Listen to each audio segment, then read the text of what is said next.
Welcome to Epic Enclave, where we tell tales of audacious adventures in fantasy lands. It doesn't roll off the tongue. I think that's what I struggle with. Audacious adventures. That's a bit of a mouthful. If you want to drop in the comments what our new intro should be, just go ahead. Just watch and then put it in the comments. Watch first. Watch at least. So, last we left off, the Mister Men had been having a party, and there'd been an attempted murder of the very important side character, Ellie. And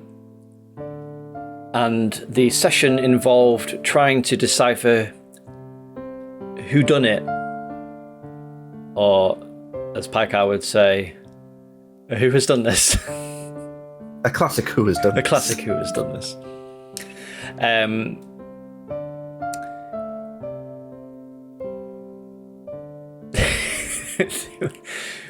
We had a list of names, a list of suspects, of which there was none of them.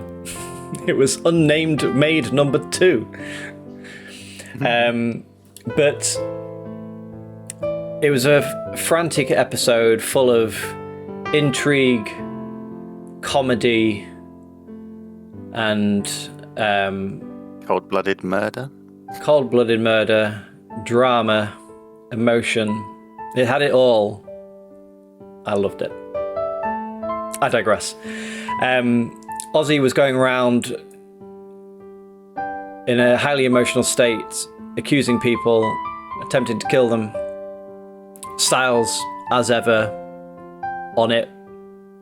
Probably knew who did it right from the start. Was just, keeping us all, dragging us all along, just making us feel important, like we had a role to play. And yeah, after questioning various members of guests, we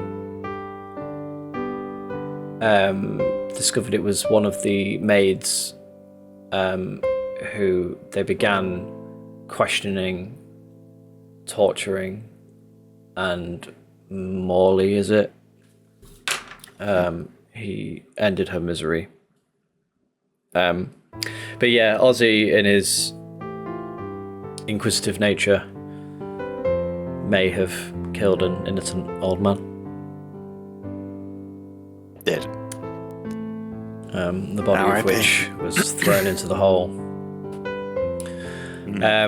Yeah, I think that was basically it. It was, we left with Morley saying he was going to... Oh, sorry. So Ozzy scryed on Scarrig as well at the end and discovered that Scarrig's body... One big old bastard. ...had been morphed into this massive, muscular demon thing. Upon rewatching, though, I think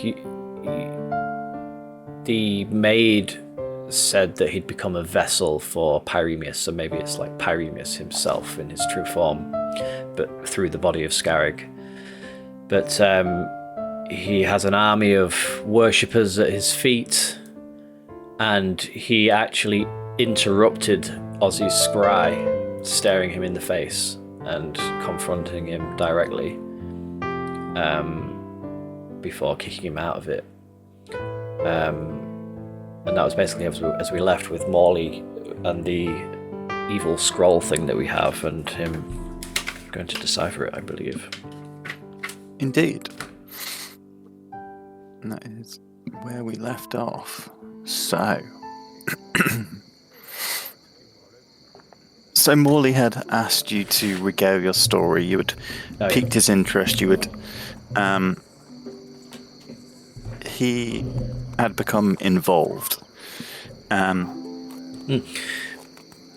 He also sort of insinuated he'd felt, like, the whole reason that he's kind of like latched onto us, so to speak, is he felt this like presence within the magical weave, because he's like a magic user, isn't he? that kind of like drew him to us. Yeah.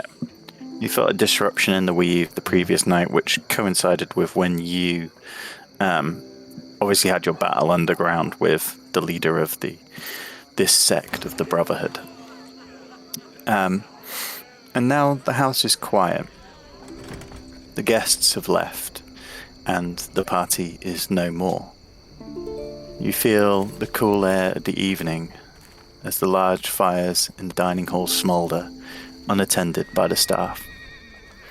The body of the maid lays on the floor in the wreckage of the dining table.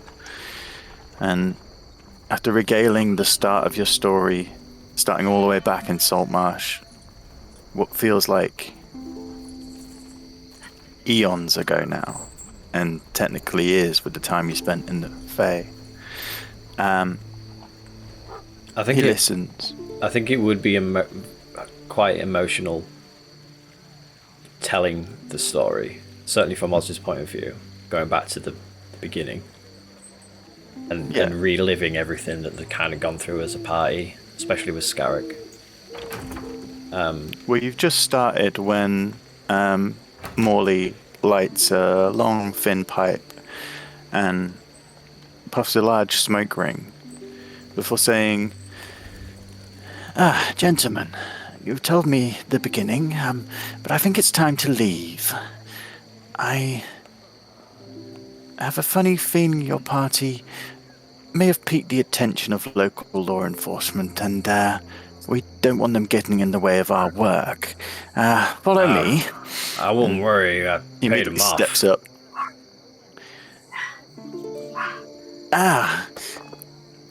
We'll see. He walks out the front door into the night and begins to walk down the driveway. I would point at the body and say, I don't think we paid that off, though. That wasn't on. Not really. Did it cover that?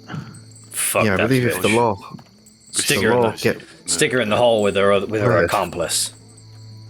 All right, fine. And then I sort of unravel the hole and stick her in. Have you got Remind to me check again, how many were there bodies you've got in your witnesses house when that happened? I can't remember. I have a all the track people on the here. road. Let me just.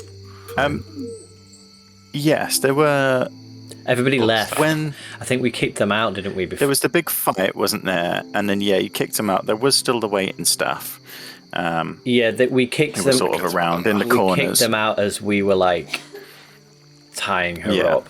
Getting So people murdering. know something was going. People know you were involved, but they don't necessarily know the outcome of the scenario.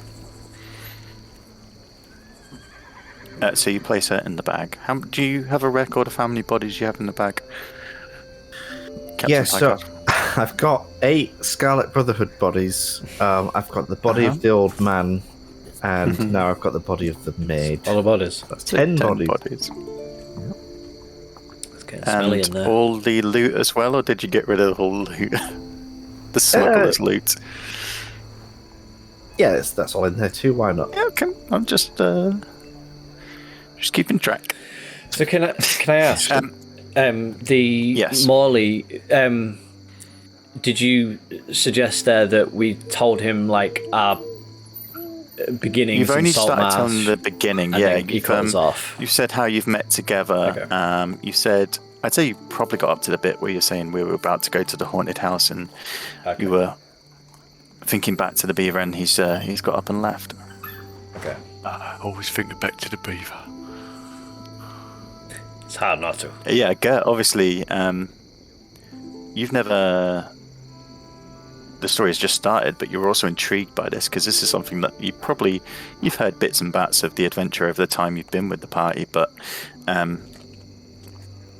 it's only been a week for you, hasn't it? So It's Yeah. only been a week. Is that how long it's been? Has it been a week I've been with you yeah, all? because I think it's a week or 2 weeks, isn't it? Because it's when they arrived in Greyhawk that It's probably about a the week. Free City that you met them.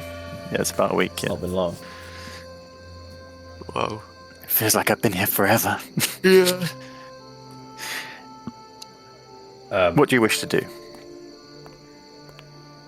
I think I would. Well, do you think maybe we should get out of here for a little bit? Did he like gesture us to sort of follow him?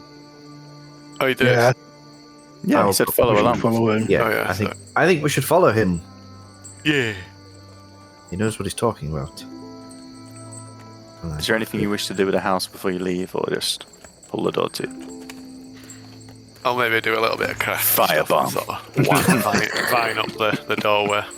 Okay, cool. Party's Yeah. closed. Yeah, that's fair enough. I think. Is- Yeah, I think I would. Ugh, what's going on with space in over here? I think after seeing won't be on it. Scarrig, how I think I'd be sort of lost in thought a little bit. It would take me a moment to kind of like realize that people were getting up and going and like sort of zombily follow them.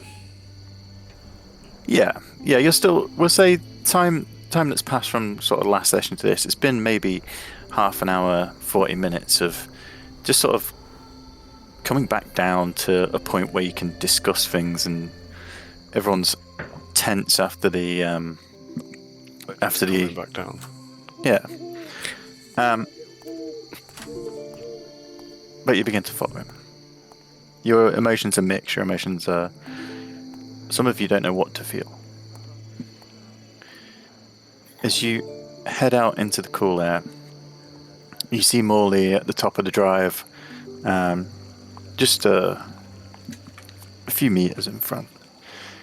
He turns and begins to head down towards town and then stops suddenly, pipe in mouth, peering. As you approach, you see what he's seen. The lights of the carriages that head winding down the road towards the main city, where you see you're kind of up on a raised area here where it heads up into the mountains behind. You see the lights of the carriages weaving down to the city, but there are more lights. There are torches that are coming the other direction. We've done As you it approach again. Morley, he blows out the smoke. Leave. It appears we have uninvited guests.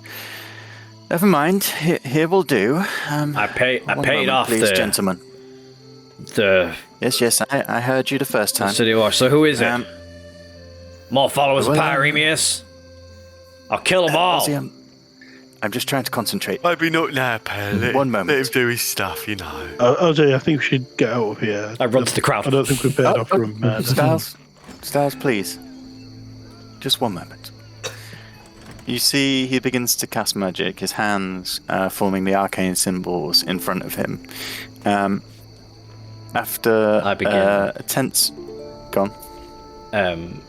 You see me holding my hands, and flames start to like sort of spiral around my fingers and stuff. Like I am ready to fuck these people up if they want to get involved. They're still a long way off, but you can get prepared. What are you doing, Morley? He sort of gives you a side eye of anger before concentrating back on his spell. Sick of running. After around a minute, he draws the shape of a rectangle in front of him, and forming out of the rectangle from thin air, a heavy brown wooden door appears. The door has a half-moon window in the top, and carved in the arch above the window are the words Tea Shop. Shop spelt with the Old English double E. Morley grabs the brass knocker, turning it sideways and opening it up into a space that is on the other side of the door. Guests first, please. Oh, thank you very much. And I step through looking around. I'll Ozzy? follow. There will be time for killing, trust me. I don't want. Come on. Come on, Mr. Ozzy. Yeah, I'd be straight for there. Okay, Are you these? step inside. Come. Does it? Can you see from here who these people are? Is it City Watch or is it like? No, you can Public. see that there's a group of people coming towards you, but from the place where you are, you're sort of up on the hill and they're just right at the bottom. So you can't... They look like they're moving in formation.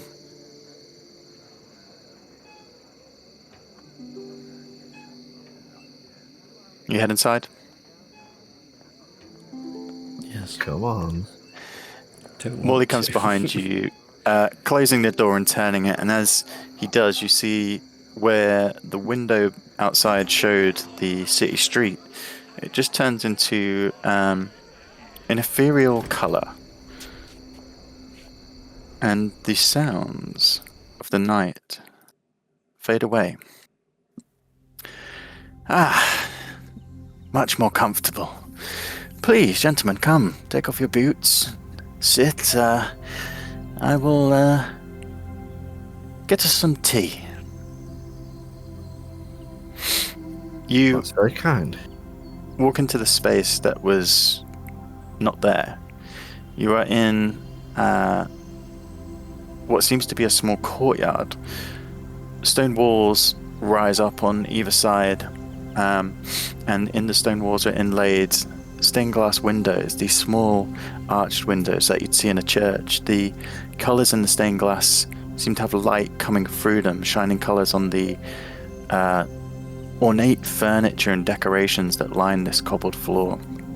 In the centre of this room, a large tree rises up to a ceiling that is just almost like spectral dust. Similar to when you're in the astral sea, this sort of shimmering, constantly changing ether. The tree reaches up into it and its pinky purple blossoms stretch out, providing shade for a cluttered workbench underneath. The workbench resembles a bar, and on top are too many contraptions for the eye to make out, but you see it's almost like alchemical equipment. There's bubbling, there's boiling, there's frothing, there's multiple shades of colours, there's racks of herbs and spices. In the back, 2 fires slowly smoulder in fireplaces. What is this place? Oh, it's my tea shop. And Where is it? home. Oh, it's a pocket dimension. What? Imagine a pocket, and he sort of opens his robe. I interrupt him and say, "We know what this is. Last time we saw a place like this, it belonged to a guy with not very good intentions." Your friend has a pocket dimension in his bag. There are all kinds of uses for these, Ozzy. They're great Not for just bodies. storing dead bodies. Oh, I've know. already told you I'm a friend. But I can't remember the fucking name of the guy. Khalid? DJ Khaled. What was his name? DJ Khaled. Scientist guy. Qualash. Qualash. Thank God. DJ Khaled. He gets everywhere, I'll tell you. Go on, Ozzy. Qualash, he had the ability to make these places. Not heard of the chap myself. An inventor of sorts, as I look over to like all of his contraptions on the workbench and stuff. As you look over to the contraptions on the workbench, he picks up one of the sort of test tubey conical flasks and pulls out a china teacup from underneath and pours it into it. And did he invent anything good? No, I mean Tea? define good. He He invented a flying machine. Oh, he invented all interesting. kinds of machines, mostly to enslave people he thought lesser of him. Ah, I see. There's always the twist, isn't there? No one ever invents things and just stops there, do they? What's your twist? Tea is my twist. All the tea you can drink. Tea. Oh, here, have a cup. Oh, This thank one is you. mallow root. It's creamy, succulent, and soothing. Good for times like these. Okay, lovely, that. You have any alcoholic teas? I can make something with sweet pear. It may have a bit of acidity. I can add my own. Very well. He turns to another contraption and turns up a little burner underneath. And as it brings to the boil, he sort of bends down and intensely monitors it before taking it off just at the right point and pouring it into a glass. Here, try this one. We're safe in here. The door disappears when I shut it. Looking up at the mounted dragon how longer than it is. Oh, it's a model. He sort of turns and looks at you. I just love the head of the copper dragon. It's such a fascinating creature. Watch this, and he sort of comes over and reaches behind and presses a button, and smoke begins to pour from its sort of nostrils. It's like them singing fish they have in them pubs, isn't it? Ah, singing fish, you say? You'll have to show me. Big Billy Bass. Yeah, that's the one you cry on. Classic. Please, gentlemen, sit. You're making the place look untidy. I'm sorry about that. I'll bring some tea across and we can finish the story. So there's two padded benches along the walls with small, ornate decorated tables in front. Just go slump into it. We are safe from the guards, as I said. We have as much time as we need here. I will listen to your story and then I will look at the scroll and we will work out how to get your friend back. I assume that's the doing goal. here that weird aging in here, or we get out and not everyone's dead in there, and we have to start a new civilization. Oh, no. The time synchronicities are on point with the natural world.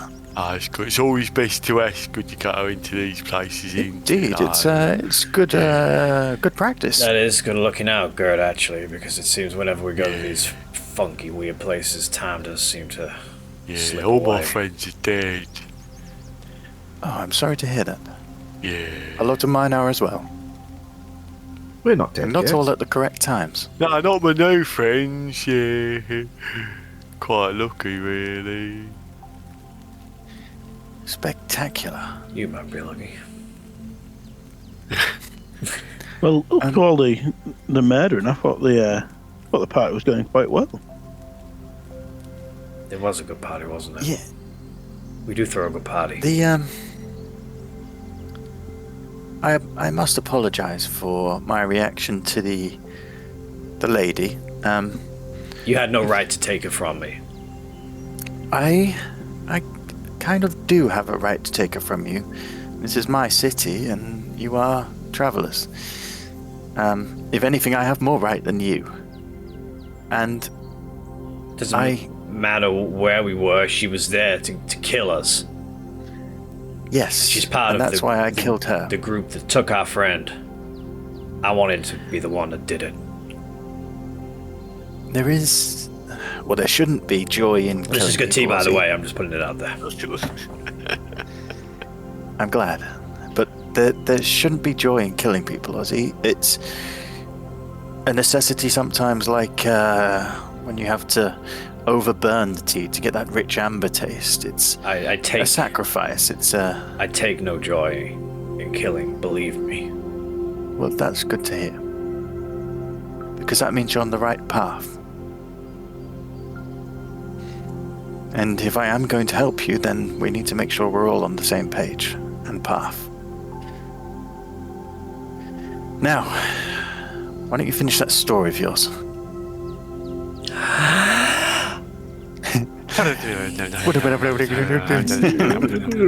Wild space.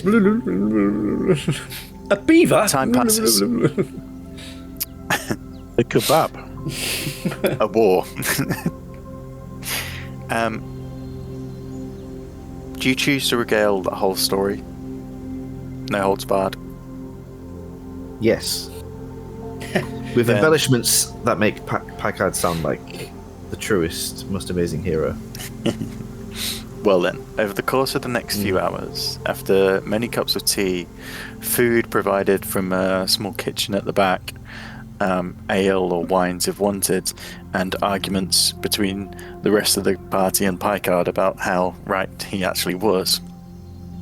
You tell Morley your story, how your path has come to this point, and he listens and asks questions and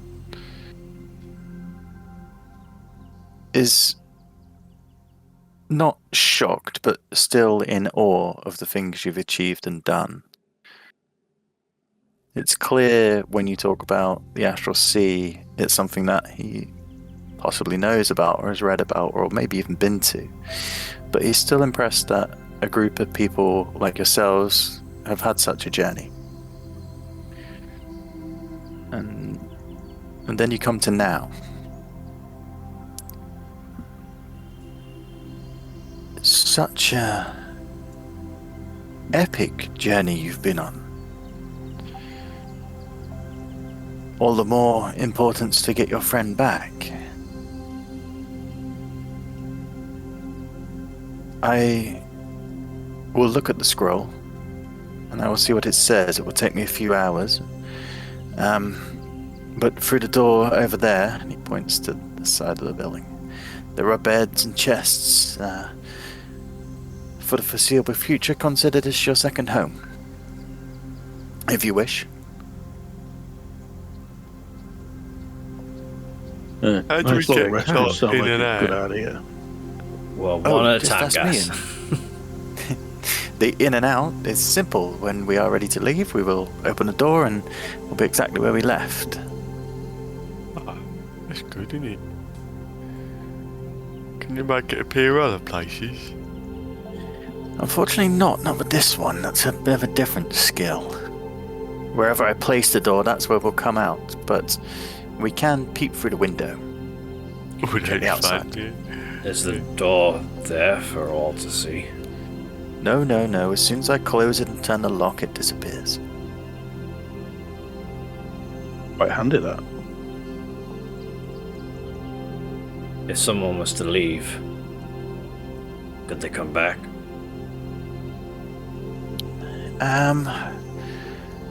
We could arrange it. We could work out a knock or a system or a way to let us know. Perhaps a time. I could leave a stick in the door. It would be visible then, unfortunately. Ah, yeah. Listen, we can work out that when we come to it.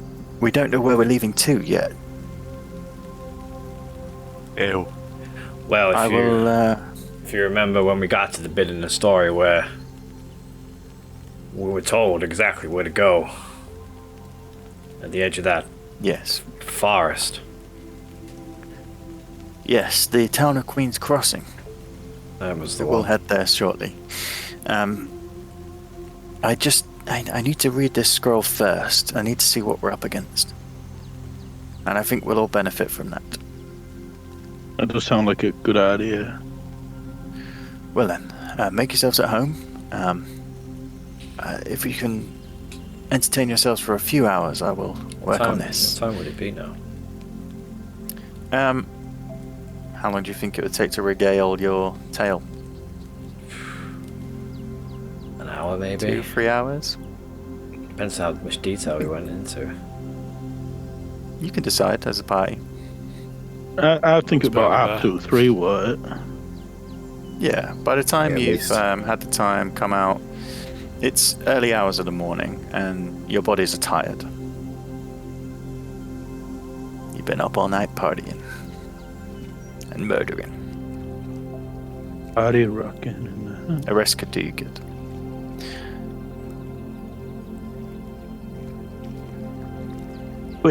Yeah. a rest would be a just good idea. We head have on been over.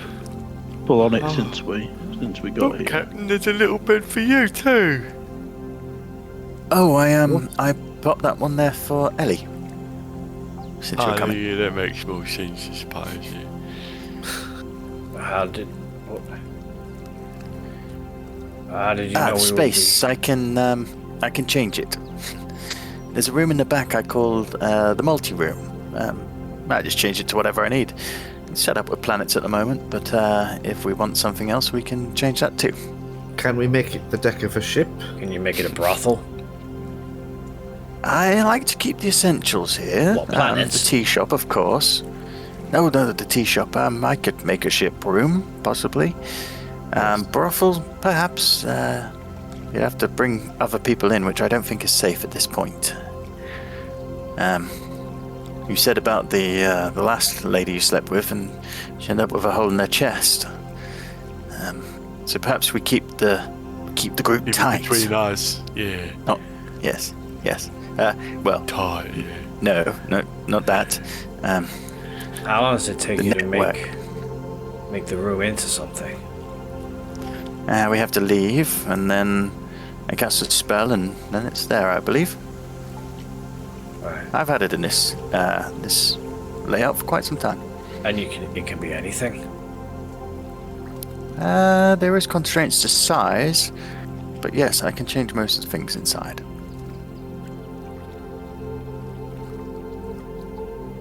Okay.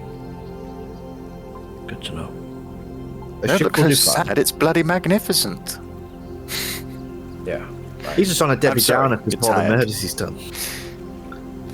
I see. Big down. Well, rest up, and when you awake, I will hopefully have some answers. He takes a large sip from his cup and then heads through. This is my room.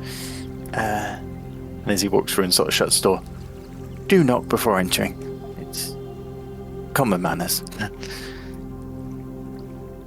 Don't worry, we found Jump Mr. off Aussie my- in many a compromising position before. We know to knock. There's a sock on the Jump door. across the beds to the one closest to Styles. Oh, Stash, do you want to finish teaching me that chess game with our chess pieces? I really like that. I was really looking for. Go on then, I'd drag him. I've only got 3 now, though. I lost a couple on the way. It's not going to matter, though, is it? Yeah, there. Well, I'll tell you what the pieces are now. Yeah, I like the Yeah. stories. I would. What do you think of this guy, by the way? I'm not sure about really powerful like magicians sometimes. They're a bit, secretive and stuff. Yeah, and there always seems to be an agenda with Yeah, them. they've always like killed some king or like draining the power of a virgin somewhere. Yeah, there is always a quirk to it, but I think we need help with this quest. Okay, And so we've- trust him there, but possibly kill him later. Yeah. Let's just keep an eye on him for now. But Yeah, We've- defensively since we've kill got him. here, Yeah, you see what I mean? Like No, we're not- proactively, no, but- defensively killing him in that. no, Yeah. I say don't plan to kill anybody. It just kind of. Well, It I'm happens, not especially planning it. You just, we're just coming But up you- with you just ideas said- and that, like spitballing. I think call it, innit? Well, let's not. While we're in his magical secret room, let's not talk about anything like that. Oh, yeah. Could be cameras in there. Yeah. A what? What? Like little birds, those camera birds. Yeah. Yeah. There's camera birds. Whispering They're birds, the little Pronounce ones. it Kamara. Camara birds, yeah. Kamara bird. Yes, you'll have to point one of them out to me. Yeah. But, yeah, Great I do. bastards. Since we've been here, we've not really had a safe night's sleep after all the safe houses and the accidents that keep happening around us, and always having to be on our guard. Yeah, some would say the accidents are maybe like caused by you guys sometimes, maybe, Seems like it happens a lot, doesn't it? Yeah. Lot of deaths, Ozzy is- isn't it? Lot of deaths. Very stressed at the moment. Scarrick, the little fella, meant a lot to him, and Yeah, but, the old man was a little bit much on the party, It was, that's good to let go in that, but, I don't know, probably had a couple of years left in him, that old man. I think he was I think he was already dying. I think he was dead when he got here. He was just going for the motions, really. I don't know. I'm like that. It's better than not you die the night thinking of all these. I think it was a good way to go. Stabby. At a party, very few drinks, beautiful women, and you wake Kind of up like dead, a hug, it'd be innit? different, wouldn't it? Like a hug, innit? Yeah. A strong Nice. embrace. Heavy hug. Yeah. Well, this one's called the Knight, the horsey. Oh, I like the horsey one. I could turn on to know. Shall I try to show you? No, not in here, not in here. Ah. Yeah. That snout has already extended into that horse by the time you say no. As you two discuss the finer elements of chess, Ozzy and Mr. Picard. I'm gonna sort of like go over to Ozzy and sort of just put a hand on his shoulder and Just be staring up at the ethereal tree. sort of say, how are you faring, Mr. Ozzy? I know this has been a difficult journey.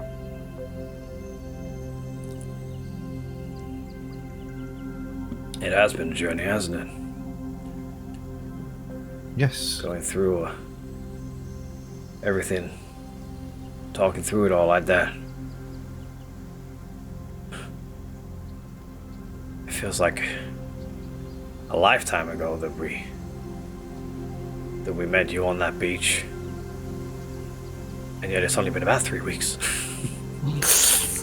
Yes, it's crazy how time has flown.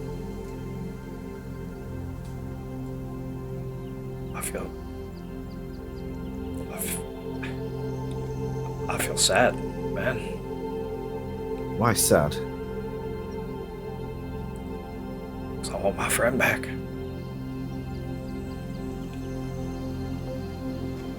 We'll get him back. And then we'll carry on telling those stories. And we'll get to tell him what we've done in his absence. And I'm sure he will love hearing about it.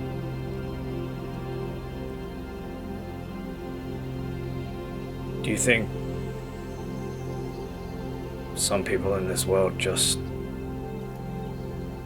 are not meant to be happy? No, of course not. Happiness is something we do for ourselves. It's not something to be bestowed upon us by the universe.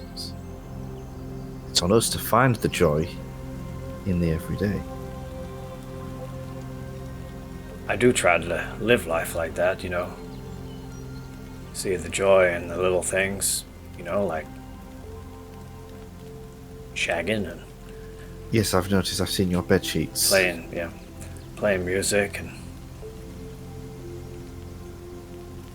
but it just feels like the world, the universe doesn't want us to be happy. Actively fights against it.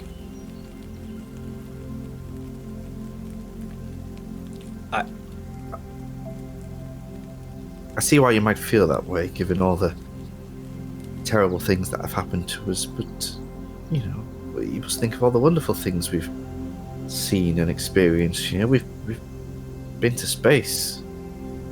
You know, we've clutched victory from death. We've defeated curses and beavers, and, you know, like you say, regaling those stories. The Beavers was a high point. That's true. Yes, everyone loved the beavers bit. Yes. We'll be remembered for that. You know, I think we stand in this universe as giants among mortals, and, you know, it only makes sense that the universe tries to take us down a peg every so often.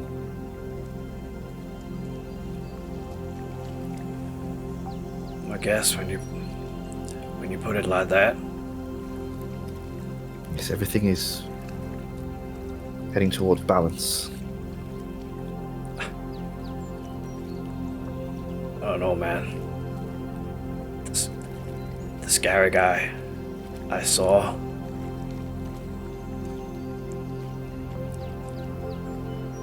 I don't really think I can put into words the enormity of what I saw.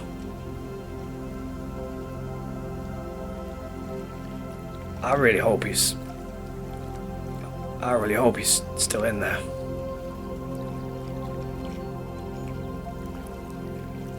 I'm sure he is, Mr. Ozzy, and I'm sure if anyone can reach him, it'll be you. But you must have faith. Faith in yourself, faith in Scarrick, faith in the Mr. Men. Faith that there is still joy in this world, and that we must fight for it. Not just for us, but for everybody else.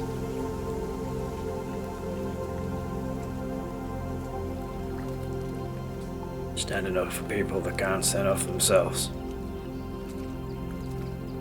Exactly. That's what we do.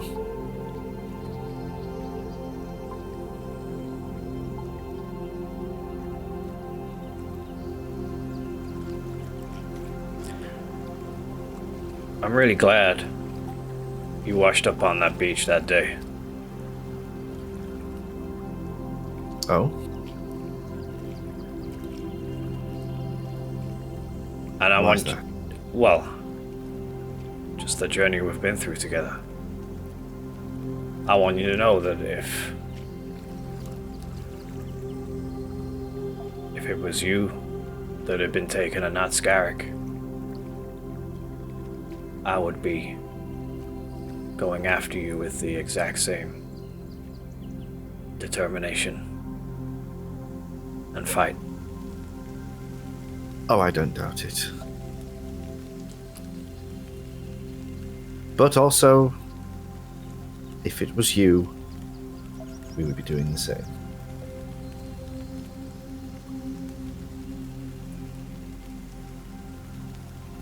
We are a team. Maybe not stars. We are a crew.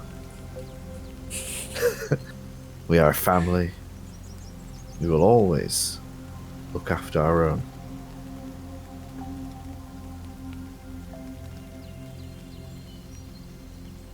Agreed. And that's what we're doing now. We are moving the heavens to find dear Mr. Scarrick. I will do everything. I know that you will. And I have a strong feeling that it's all going to come down to you when the time comes.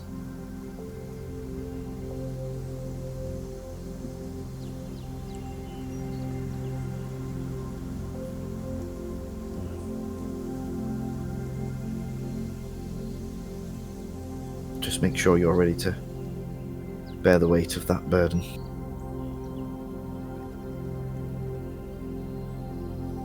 But we will be behind you too. It'll be easier with you. You with me.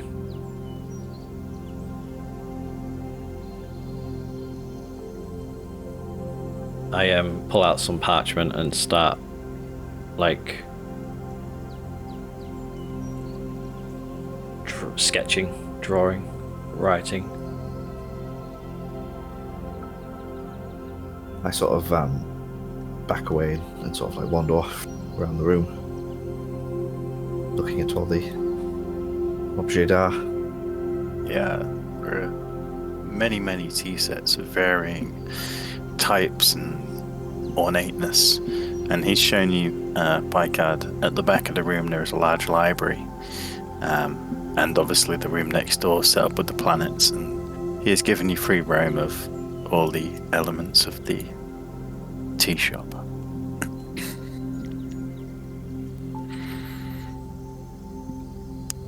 After a bit of time, I don't know, maybe like 10-15 minutes, I fold the parchment up and slide it under the door of Molly's room.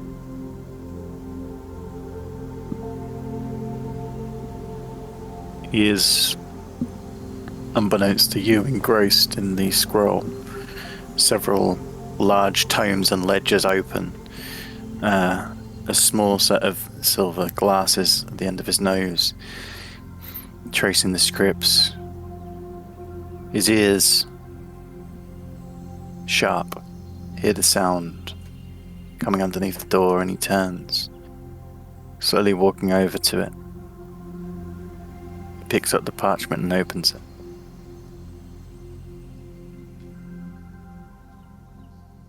What does he see? It's Want to go out? Yes, no. it's a detailed drawing and description of Scarrig's forge. The sights, the sounds, the smells,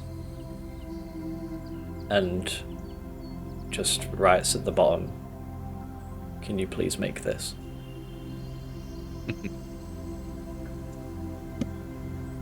He smiles and folds the parchment up, placing it into one of the pockets on his robes, and then goes back to work on the desks.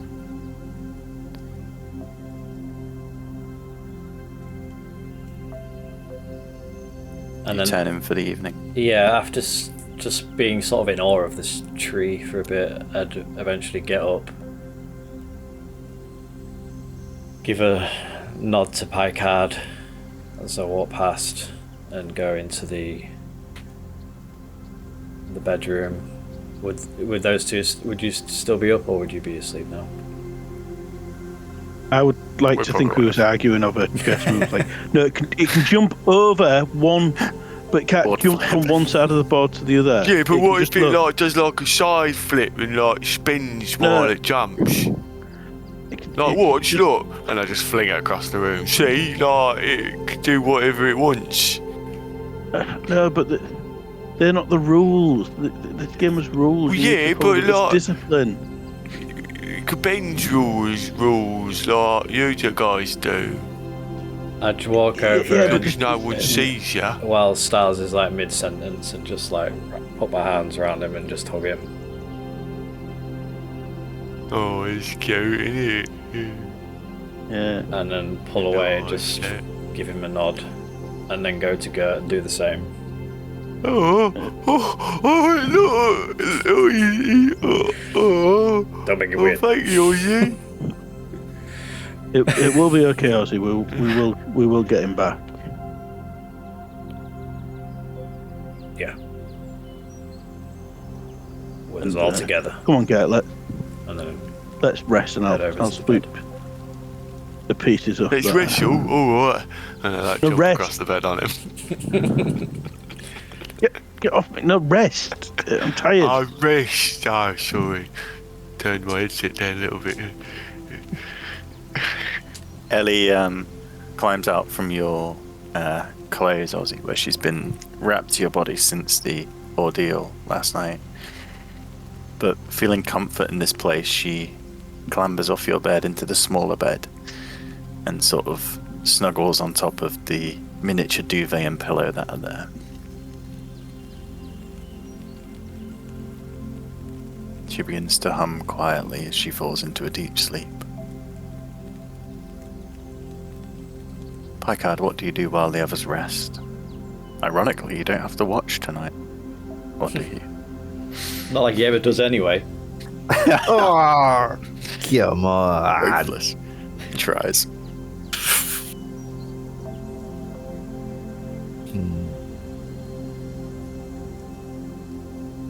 I think I would probably just.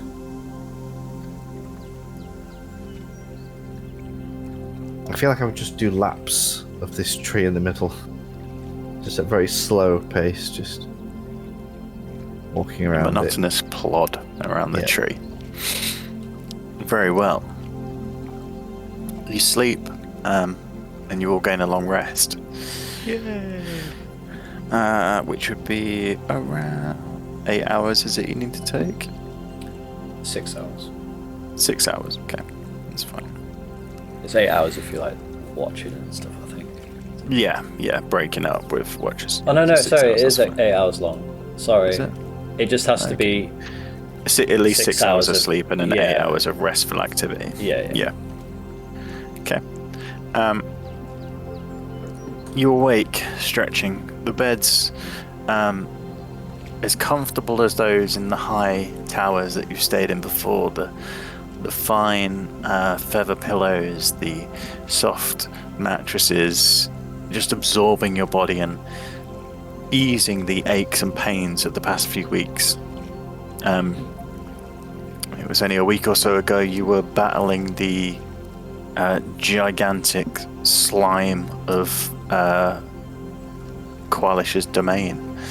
Your body's needed the rest and you feel rejuvenated after having slept.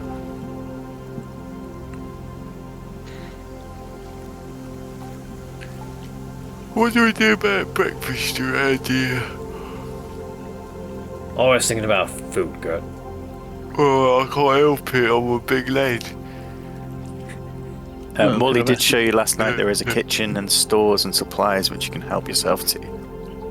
Yeah, a nice cup of tea and some bread, a bit of toast. Oh yeah, a bit of jam on toast going down great right now. I think I slipped deeper than I intended.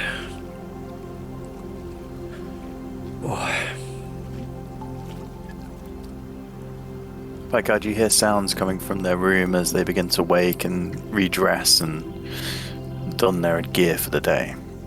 Morning, Bold of Katie. you to assume that I dress. Yeah. Oh, Mr. Ozzy, put it away. Oh, Please. sorry. I like to just air it out in the morning, you know? If it has to be aired out, then there's something wrong with it. Isn't he a bit Telling you missing that. off A the lady's tip? garden may smell of flowers, but a man's oak may smell only of soap. Very wise. Yes. Yeah, That's what my yeah, mummy yeah. always taught me. Unfortunately, very wise. No, there is not something missing off the tip. That's what all tieflings look like. He's got a tail!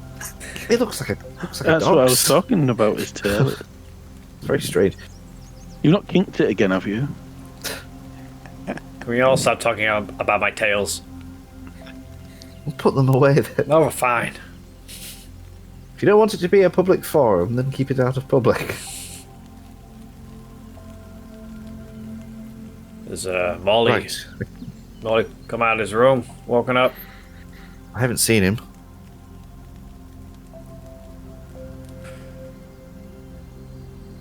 I'll go knock on his door. I'll go over to his door. And give him a little knockaroonie. You hear nothing coming from inside. Well, no one comes to the door. I'll knock again and I'll say, "Ooey, Housekeeping. rise and shine." You're startled. I'm awake. One moment. Already After rude. a short time, Morley comes to the door and opens it. Ah, good morning. Did you sleep well? Oh, you don't sleep, do you? Sorry, Captain Pike. Did the others sleep well?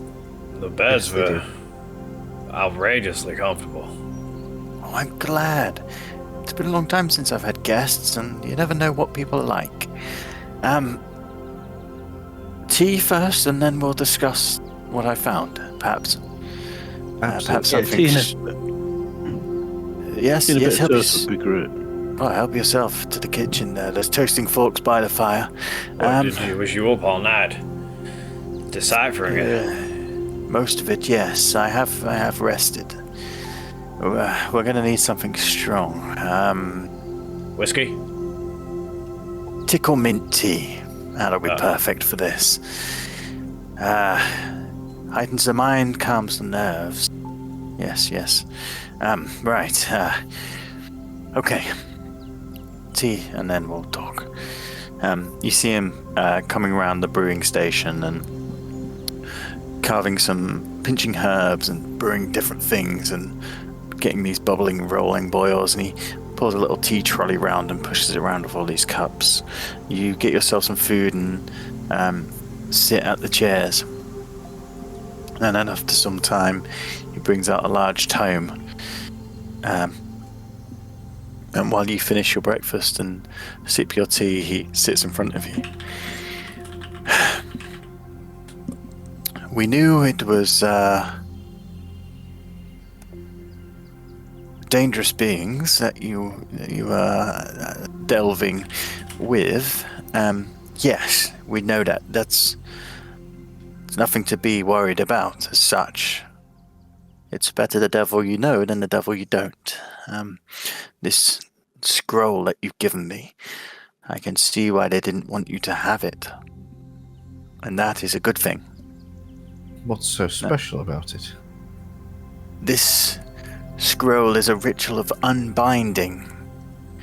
From what you have told me about your visions, it would seem Pyremius... sorry, what? How much do you know about the gods again? I know you've seen one. Do you understand what they are, their essence, their being? Oh, they all have an agenda. Yes, they all have their ways, the way they see the world, yes. For them, agenda's perhaps the wrong word. A god's purpose is everything. It is the way they expect the world to be, the way they encourage their followers to be. When you have a good god like Pelor or any of the others, then the world can grow and thrive under their light. When you have a god such as Pyremius, his vision is less appealing. Fire and poison, as you know, are his two fortes, and that is how he would see the world. But he himself cannot, as such, walk on the mortal realm. He is a god. He cannot walk among us and not have his power that would cause chaos in the equilibrium. However, gods have worked out over the years how to extract parts of themselves and place them into mortal people, and do their doing that way. This is what's happened to your friend Scarrick. He has been a vessel for a god. His body has been used. It's a giant afro. His body has been used by Pyremius, and Pyremius is now inside him as such. On the outside as well, from what you've explained. Spirit of jazz inside him. Now this scroll is a ritual of unbinding. A way to take the two and separate them. Well, that's It's great. difficult. Tell us how to do it. And that is the difficult part. It goes through several stages. All mortals yourselves wishing to take part in the ritual should be blessed by an opposing deity and truly be opposed to the force they try to bend. If there is uncertainty, if there is a bend in your mind, then the ritual can change. Magic like this is difficult. It's finesse. A mark of goodness, a sign that you are on the right path is something that can help achieve this. And do not worry, I have an idea for this. We need a spell of unbinding, an incantation that is read and stated to turn the weave into our doing. That is where I can come in. A magic user as myself understands how to create this. It will take time, but it's going to take time to get where we need to go. And that's the next part. He sips his tea. We must make the separation in the deity's realm. Or there is chance that the deity may corrupt a different realm and not return to itself. Say, for example, you believe Scarrick to be on this plane from your scrying. If we were to do the separation here, then the aspect of Pyremus would be free to cause havoc on this plane. We need to be on his in his home where he lives. And as you know, that is not a very hospitable place. Not impossible. The final element is the weakening. If we were to perform this ritual on an aspect at full power, it would be fickle of him to turn us away, easy to bash us down in our work. We must try at least take some of the blow first. You have experienced battle, you have adventured much, you have tackled things many people would only dream about. I believe we can do this. It will be hard, but I believe we can do this.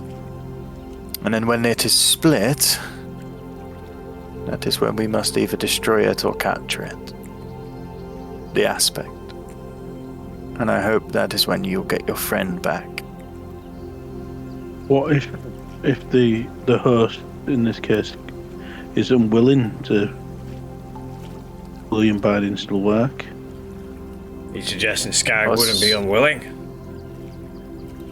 Well, it seems that way up to now. No. The draw to the dark side is obviously stronger. All right, Vader. It's because he was corrupted. The ritual will work either way. Listen. Corruption's still there. Problem will come after the separation and we're not saying this is true, Ozzy. If Scarrick did want to then reconnect, it would be a lot easier. Can I when that entity is gone. Ask, sorry. When we did the in-person session and this happened, I seem to remember Scarrick in the moment where it was like... You would have seen that, though. Yes, that was my question. That wasn't with us there, was it? That was in Scarrick's head, I think, wasn't it? Cause it was you were... realm or something. I was like, oh, fuck, Scarrick's not here. We're not going to know. And I was like, wait, oh, James is Scarrick. That's D&D, guys. Yeah, because Scarrick, defied him in that last moment, didn't he? Yeah, I defied him in the last moment, but that would have been in my head, wouldn't it? Yeah, in the communication between him and Pyremus. I think Ozzy, in your heart, you know that... Oh, absolutely. He's not all bad. Of course. Do no wrong. We will cross that bridge when we come to it. When your friend is separated, we must make sure he is away, and we must pounce when the moment is fresh. If it's like a toxic relationship. If they reconnect, then we will possibly all die, so we will not need to worry. So we have to go to his plane, Yes. weaken him, Yes. and then you have to perform the spell to separate them, to unbind Yes. them. And if it all goes wrong, we die. There's a chance we'll die on the way there. But Yes. that's when you don't need to worry when you die. Yes. Yeah. I mean, it's kind of like what happened when he binded with this being. It's just like the opposite, I guess. Similar situation. Hopefully, is there any mention of having to battle dragons? Yeah, what we're going to be doing so we can prepare ourselves, Because I don't really want to have to fight a dragon again. It's difficult to say. The aspect as he is, you said he has followers. Obviously, when we do try and do this, Pyremus is going to throw everything he has at us. I do not know whether that will be a dragon. I do not know whether that'll be worse. It may surprise you, but there are worse things than dragons in this world. And what about you, Wally? Why are you, what's your stake in all this? I thought you may ask. And I will be honest with you. Greyhawk has been my home forever. And the city for as long as you have all been alive, at least. I will do everything within my power to protect it from great evils and ensure that the balance maintains. I do not necessarily believe in fate, but I believe in the weave. And something has brought us together. I'm trusting you as much as you are trusting me.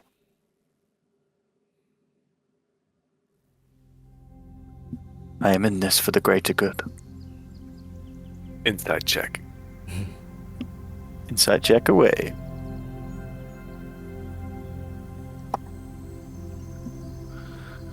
A 10. You,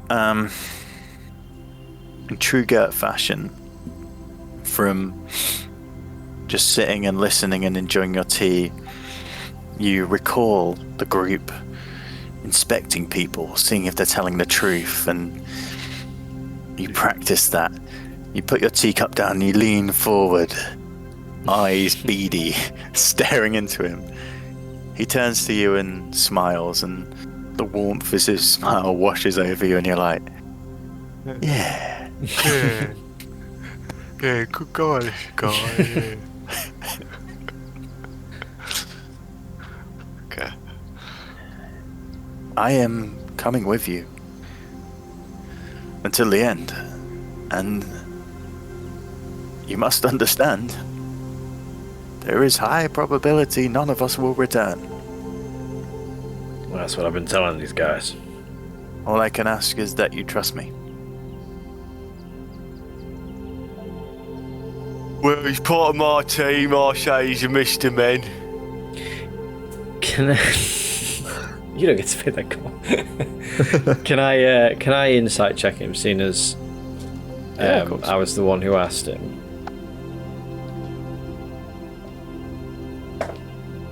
Certainty of death, small chance of success. What are we waiting for? 17. I'm in. You look at him and he sort of come round at this point. He's put the tome down. He puts a hand on your shoulder as you're trying to read him. And he smiles and says, "We will do this, Ozzy. We will."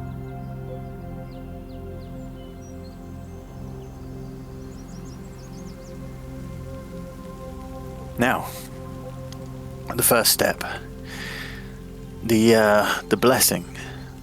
We are in luck. Not only does the Free City boast some of the best brothels in the land, it also boasts some of the best temples. And we have the Temple of Pelor.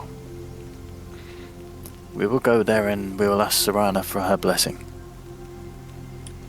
She was at the party last night, right? Oh, was she? She is okay. Well, she wasn't a follower of Pyramius, so yeah, she was okay. Ah, good. Yes, it's just not all the guests that came left, did they? Well, perhaps she feels the same as I do. Something is stirring. She doesn't normally go to parties. Was it her? Yeah. Yeah. Well, finish your teas, and if there's no opposition, we will head there. It is, perfect. Is that a Just after Rolex? tea time. No, I've found that the pocket watch can often get lost in such deep pockets as these, so I have used a leather binding to strap it to my wrist. That is out there. I know. You can It's on your arm, so it's like instead of a pocket watch, it's an arm watch.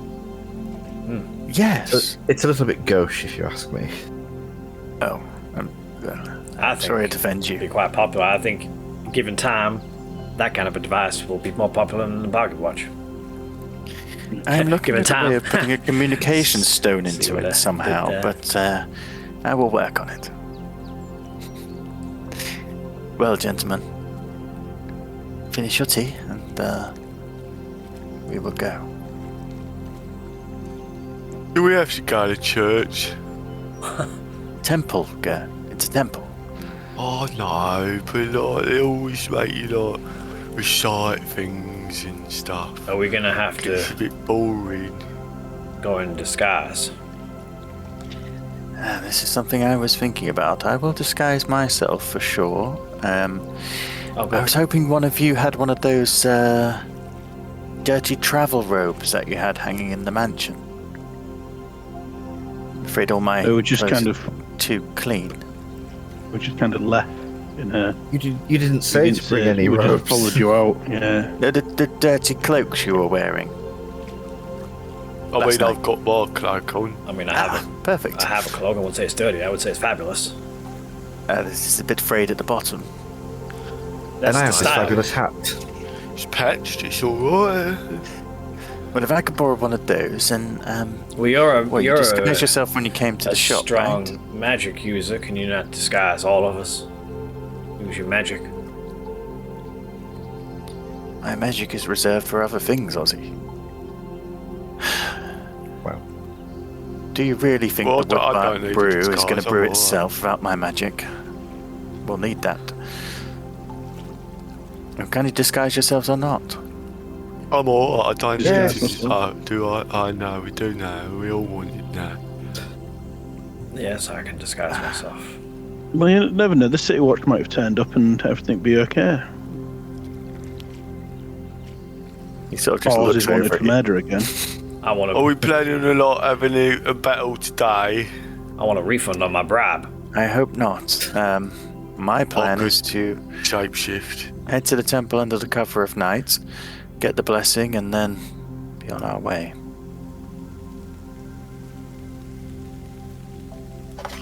Well, I could shapeshift. Unless Splendid. someone's Into got a spare disguise? Yeah. I could be like a parrot or something. What about a manta ray? Oh yeah, I love Whoa. rays. Then one of us could Yeah, wrap but- up in the manta ray. what does that even mean? What's a manta ray? How does one wrap in a manta ray? Oh, will you Don't they just live in take the water? Ah, I good could hold my point. breath. Point. You can splash me occasionally. Well, I'll let you I work d- on I think- disguises and I'll pack my bag. And he sort of marches off into his room. He's insane. I'm What should I be? I'm not totally convinced with this guy, but he's He's a very powerful magic user. he is. That's what worries me. He's worth having. I totally agree. I'm yet to come across someone as powerful as him that doesn't have,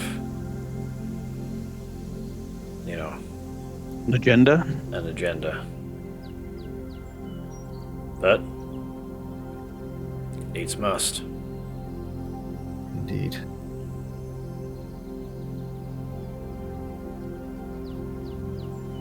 What do you do about your disguises, gentlemen? I will disguise myself. It will just as be becoming dark as you leave, so it's wherever you want to. a generic. I'll use my title Are we to be generic. we're spending the old day person. in here then? It's already you've spent the day resting, so with you coming into the tea shop early morning and having slept through most of the day, your 8 hours, it's now sort of early evening tea time, and the sun is getting low in the sky. What was the name of that little halfling that used to annoy me? Palwise Yeah, I disguised myself as Palwise using my hat. with no hands, or with hands, With because he had invisible hands, didn't he? yeah, I guess no. He's waving. That was just Yeah, I guess I'm disguised as Palwise with no hands. Okay, a very tall Palwise. I was Yeah, gonna say, drop I think one I foot. maintain my height more or less. So. I think you can drop a foot, can't you? yeah. I'm tall, Palwise, no Charles, you're hands. an old elderly man. We have tall Palwise. Gert, what have you turned into? I'll be a raven. A raven. And Ozzy, that leaves you. Oh God, The Did you see the misfit group before you? enormity of the NPC list. Who to be? I might be Misty. Steady. We don't want another situation again. Oh dear. Okay. You turn into Misty. Is Misty the Tabaxi from space? Yes. Yes. Oh well, is Tabaxi a bit too out there? There's probably no Tabaxis around, are there? There aren't. You haven't seen any Tabaxis, no. No, maybe not Tabaxi. You could turn yourself into. Does it have to be someone you've seen, or can you merge it? Maybe anything. So you could turn yourself into a human form of Misty. I'm gonna turn into Gellin. Okay. 2 old men, a raven, and a very tall halfling Halfling with no hands. with no hands. Well, gentlemen, as you're about to leave the door to go, we'll take a quick break and then we'll be back. Ready, Roo.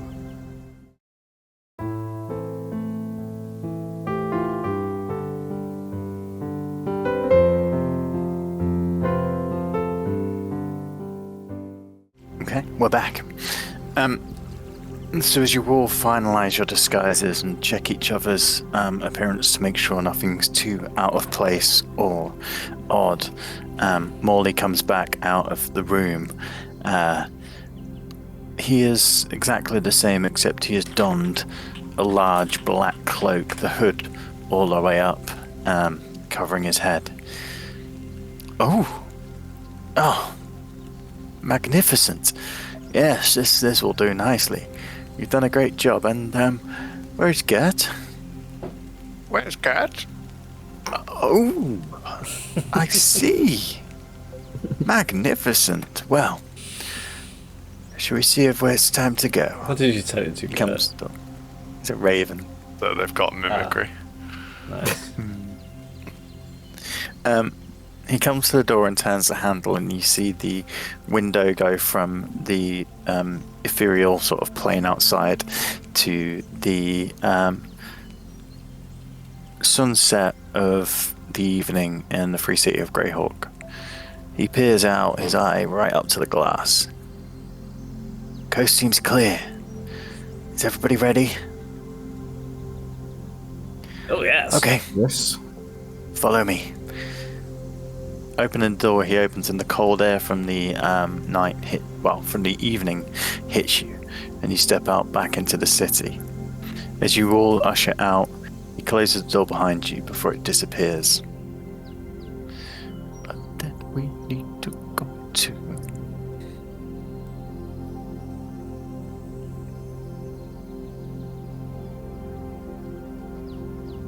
He begins to walk, noticeably with a limp, down the street towards the High Quarter. Has he always had a limp? No, Is it's he? part of the disguise. Is he in a disguise? He's got a large cloak on, yeah. That's as much as he's done. Molly, Hey, keep up. Are you wanted? Like, why do you need a disguise? Oh, it's a very good point. Perhaps people ask questions why I'm with you. And by you, I mean 2 old people, a very tall halfling and a raven. It's probably best I keep the hood up. Also, you never know when people will just bother your business. I had someone stop me in the market the other day asking whether I was going to stock their potion again, and I was like, I'm at the market. Please, come to the shop if you want to do business. Anyway. I know the feeling. Always get people stopping me asking for autographs, selfies. Oh, really? It sounded from the story that not many people had heard about the band. You, no, at no point in the story did I insinuate that. Quite the opposite. I might have said it a few times. Well, when I went to the Yes, toilet. Damn it, Packard. Oh, yeah.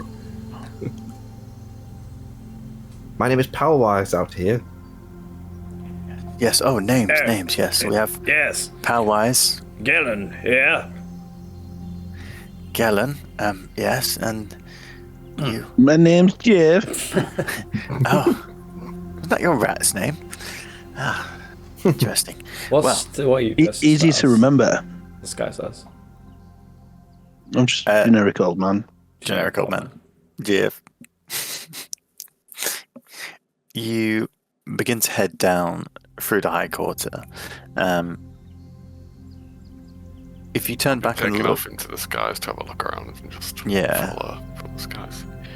then you probably get the best vantage of this. As you look back towards the manor, the hunting lodge, you see there are guards patrolling outside now. A few Please take. groups. Yeah.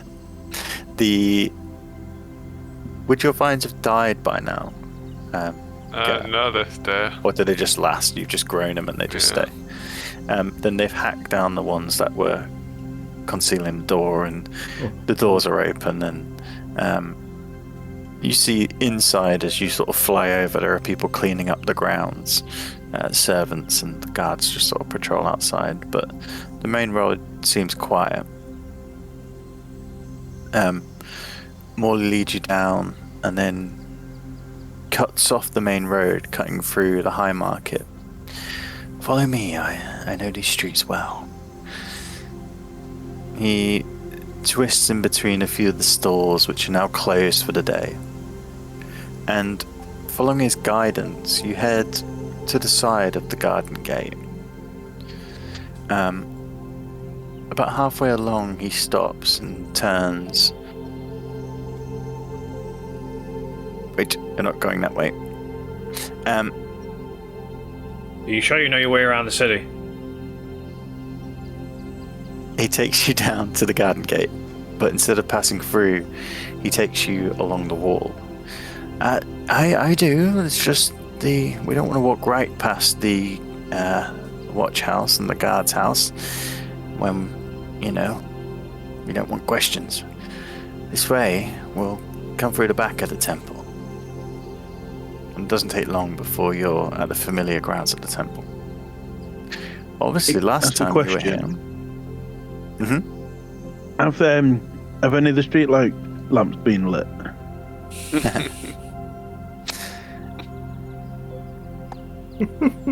You do notice on your walk that the lamps nearest the lodge have not been lit. And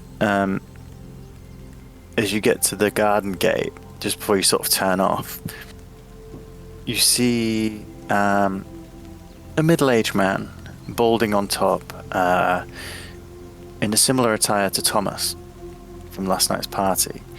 He has a lampstick in his hand, and he is profusely sweating. Beads of sweat dripping down from his head as he frantically runs from post to post. He runs near a post near you, and with one hand uses the back of the pole to sort of winch up the small glass plane at the top before lighting inside. He's free if you wish to talk to him, or do you wish to leave him to his duty? I'd just say good evening. Looking a little bit rough there. Oh, yeah. Good evening, sir. Good for me. Just a little bit busy. He sort of gets a dart to the other side there. Oh, sorry, sir. Did you need something? No, you carry on. Doing a grand job. Yeah, 2 people's work. He sort of runs back and goes. Double the pay. I just Tends to be a fine thing. slide in front of him as he tries to go past, Fine thing indeed. and just look him dead in the eye and go, Sir, please. I'm trying to do my job. "Do you follow Pyremus?" What the fuck are you talking about? Listen, I've got double the work today. Thomas didn't show up. He sort of pushes you out the way. Alright. Mr. Ozzy, you have to cool it a little bit. You're going to arouse suspicion. Well, one of them was a follower. You don't know how deeply they're not infested going they are. Yes, but they're not going to just say yes because you've asked them. I can tell when it's like See, Is that why we have several subtle cues. bodies at the party? Yeah. I must say, I can't really see the Lamplighters Guild being the lead on the It could be all of them, on the thing. not just the We're one. 100% sure he was a follower of Pyremus, though. That Gentlemen, this is a conversation for later, please. Let's leave the street. He ushers you down, and after a short while, you arrive at the temple. The guards at the temple are not the city guards at this point. They are just two of the acolytes that live and work there. On my way in this, guys, if there was anything shiny left alone that I could easily have grabbed, I would have grabbed it. Ooh, okay, let me have a think. Make an investigation check as a raven, please.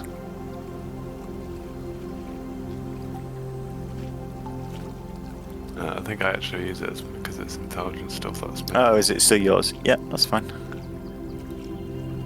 Which, yes, anyway, it's probably worse than a raven, but I think could I choose that? I can't remember. 8 anyway. 8. Okay. Peering from high above, your instinct of looking for shiny things is partially overridden by ensuring you can see your friends and work out where you're going in the skies. It's a positively new experience of viewing the city. You can almost get slightly sidetracked by seeing your handiwork littering the city. Like, oh, I remember when I built that building, and I remember when I carved that gargoyle in such a grotesque manner that I got sacked for the day, and that kind of thing. There is one item that you see just before you as you swoop down to join the party near the temple. Just at the corner of one of the fence posts, someone has hammered in a small line of silver coins. Yes, I'll try and work one loose. As you sort of grab it with your beak and try to pull it out, you manage to pull one out. It sticks in your beak. Fly back to Styles and drop it into his pocket. Styles, you are gifted 1 silver. Thank you, mysterious bird. As you approach the acolytes on the gate, they nod towards you. Good evening, travellers. How can we help you? Good evening. Oh, trying to do Gellen's voice through Ozzy is not easy.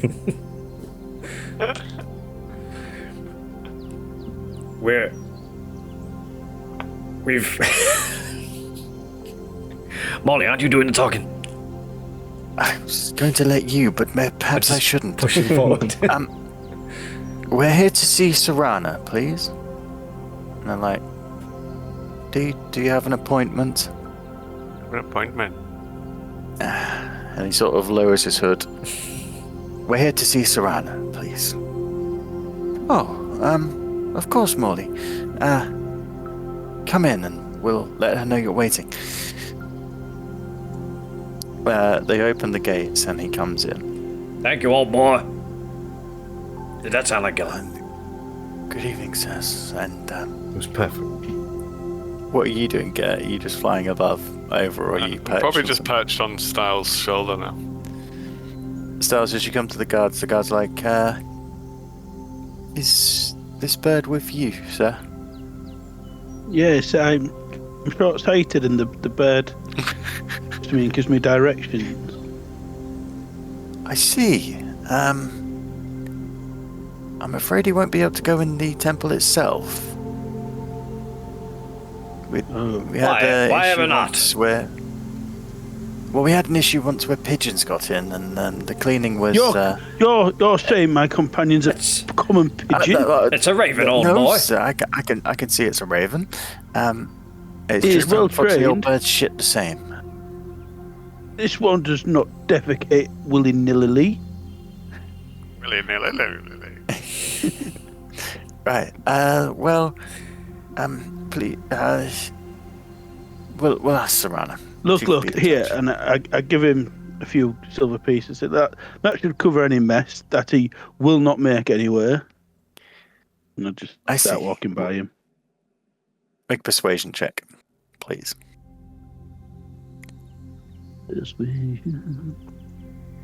Can I give him advantage if I like prod him in the stomach and go, don't you deprive an old man of his vision? It's very rude. Yep. I've got advantage. Yeah. I'll use a luck.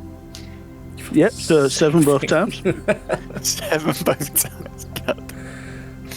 Is that with your modifiers? Can I roll instead of you getting advantage?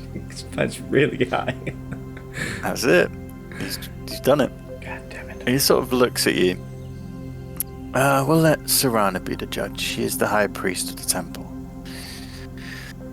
But for now, go on in. As we go past, I'm going to try and stealthily squirt a poop onto his back of his cloak. Make a stealth poop check, please. Make a stealth poop. Oh, that's bad. 8. You squit one out. And I'm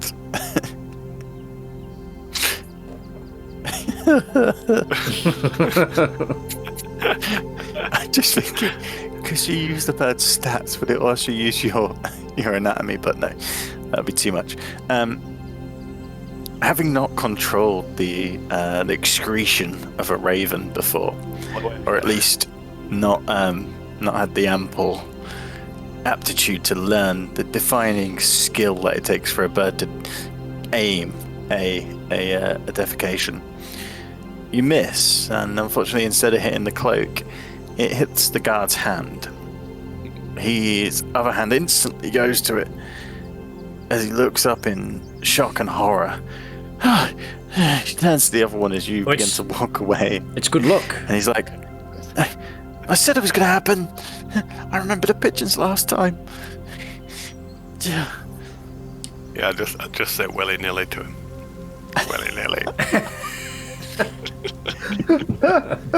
You see his face grow like super red. He's like, God damn you, Raven! And the other one like looks at him in shock, like, and he's like, oh gosh, Battlelord, please. And you leave them sort of pondering between themselves whether they've upset a god. As you come into the courtyard, a message has been sent to Serana, and she opens the large doors at the temple. In the low autumn sunshine that comes from the sun setting early, the long shadows cast by the high walls in this courtyard and the amber tones are illuminated from the bright light that comes from inside the temple. As you, Ozzy, and Captain Picard know, there is always a flame that burns inside this temple, and it casts radiance around it. Serana comes down the steps. Good evening, Morley.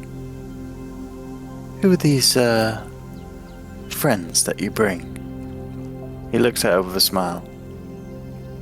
Perhaps we should talk inside, Serana. Of course. The Temple of Pelor always welcomes guests. She ushers you all into the main temple room. The afternoon service has finished, so we will be alone in here. We can speak freely.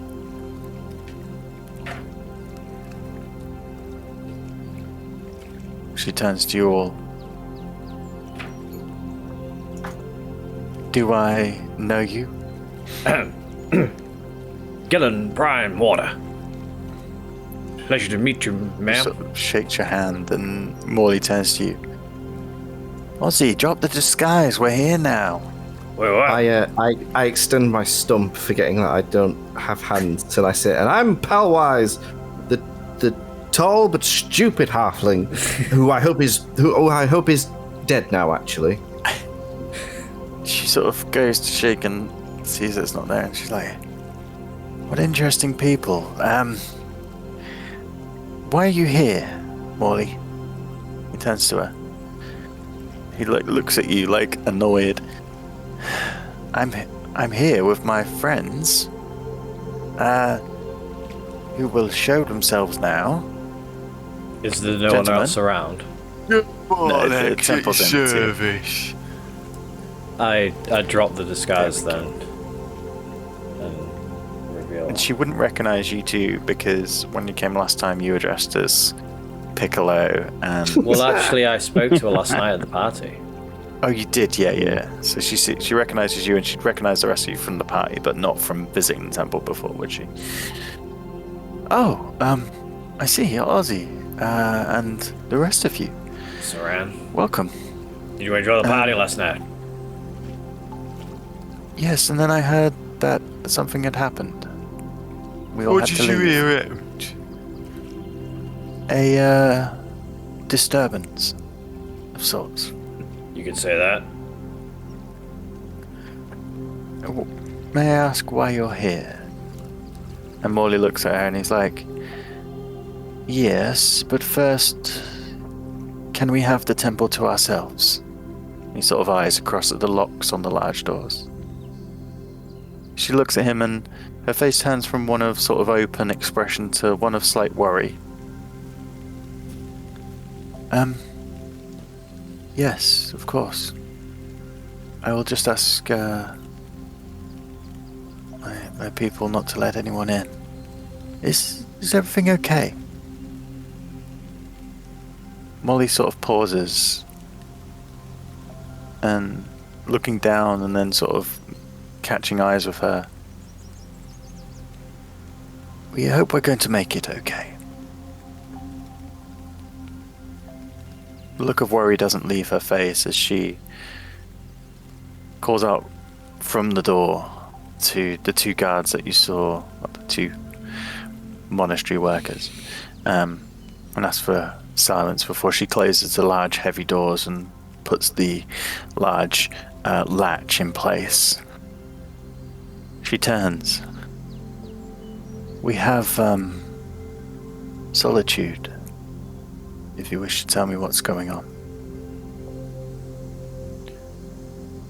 Morley turns to you. Perhaps you ought to explain. Pyremus has returned. Oh, maybe a little bit more than just that, Ozzy. He is a passionate one, I'm afraid. She... Okay. Pyremus has returned. He's using my best friend's body as a vessel. And we need to kill him. And you need to help us do that. Please. He, Ozzy, sir, please. Please. She looks at you. What you're saying is, how do you know this? Morley looks at her and as you begin How to do speak. I know my friend's been kidnapped? Ozzy, please. I think this was a mistake, Molly. No, it wasn't. He puts his hand onto Serana's arm. Serana, what they say is true. I have spoken to them and I have felt it within the weave. There is something happening and we need Pelor's blessing before we go and do what we have to do. Will you allow them to take the test? She looks at him. Yeah, it was right. There's going to be some type of written test. There's always a written test you got to I haven't recite studied. stuff. Yes. Test. It's like the bollocks. It's all She looks to you, Ozzy. I knew I saw something on you last night. You've seen him, haven't you? Like you said. I didn't know if it was just the drink talking, but this intrigues me. Come, I must make some preparations, and then yes. It is not a written test. It is, well, you'll see. Please follow me. And she leads you sort of down the pews, a hurried walk. At the party, she was in modest regalia, just with her large staff. In the temple, she wears a large sun headdress that sort of sits behind her hair, the prongs glistening off the flames and candles that line the walls here. There is a somberness to the temple, and the large flame that flickers in the center of this huge domed room just burns consistently, yet without smoke. She ushers for you to wait in the pews, and Morley takes a seat, pulling out a small flask from his pocket. It won't take long, gentlemen. I feel like I've spoke to Pello Yeah. a lot recently. On first name terms with the guy. She turns to you, Oz, and she says, yes, you have already been marked. This is not a test you will have to take. It is more for you, others. Is there anyone who wishes to go first? I What push time, my cat Marge? forward. Oh. Yeah, I Cat- would- Cat's I go volunteer. first, yeah. For Mr. Gertz to go first. Oh, thank you. I feel quite special. Very well. I summon myself forward No, to please. perform. Sir, please. Oh, Do you all understand what we have in this temple? No. not your gold. Have you heard of Oh, marble? Pelor's amulet? No. Very well. We'll keep this brief. Pelor's amulet, a gold amulet in the shape of the sun, is something that glistens even in the dark. It is a relic that is said to have been touched by Pelor himself. This place is steeped within his light, and I will warn you now, the test will seem at times dark, but as long as you follow the light, then you will receive Pelor's blessing. You see her lean into the pedestal where the book is, and she pushes it with sort of arching her back and pushing it forward. There's the sound of stone grinding as it moves backwards to reveal stairs. Gert, it's you who's going to go first. Okay, That is- bye. Listen to my instructions. Listen. Oh, yeah, She sort of watch rests around. Head down and sit. After some time, things will change, and just remember to follow the light, okay? Yeah. As you head down into the small chamber, reveal another area.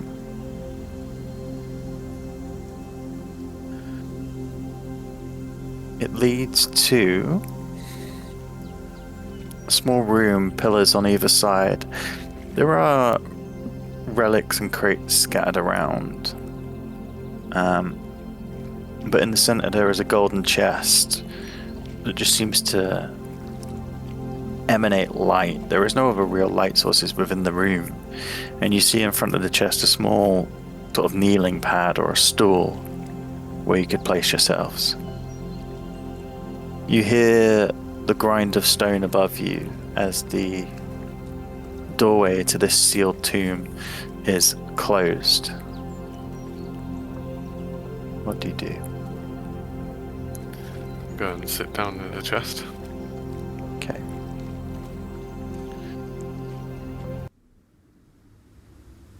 The room is as soon as the grinding stops and the area is closed, there is a silence to the room. You're used to being outside in the woodland or nature where there is a constant noise, the noise of birds, the noise of insects, even the noise of the wind rustling through the trees. Down here is complete silence. And yet, rather than making you feel afraid, it calms you. You sit, falling into an almost meditative state. Your eyes, after searching around the room into the shadows, fall upon the golden chest in front of you. Your eyes begin to get heavy, and you close them for comfort. You come round, and you're in a room full of people.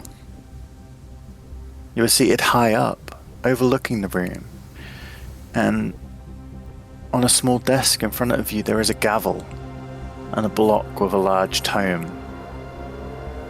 You recognize the room.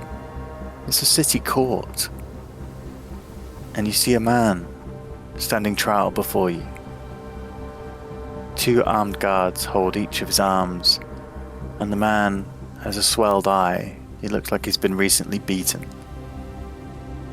He's dressed in a dirty tunic, his hair in a dark, unkempt mop.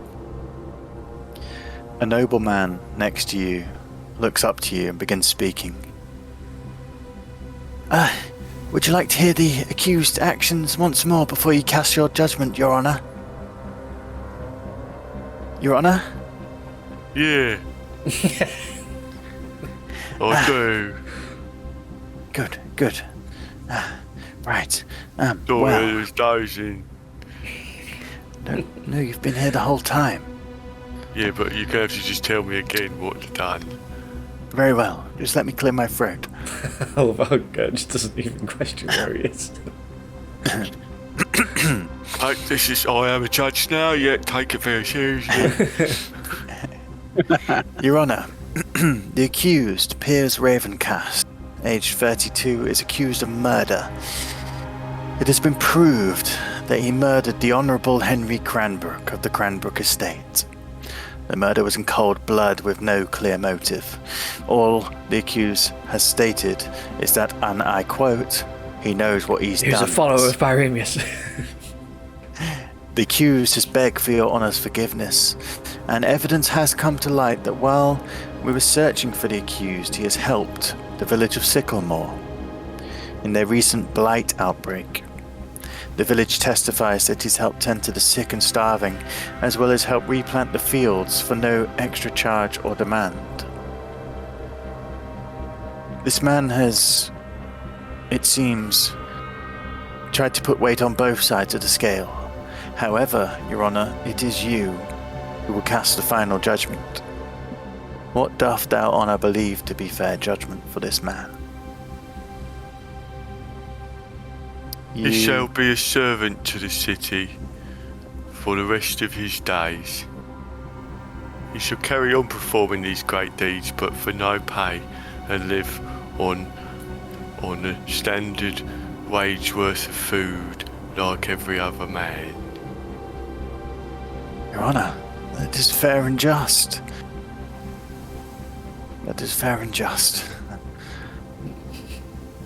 You sort of smile and your eyes close again. Opening them, you are back in the small chamber.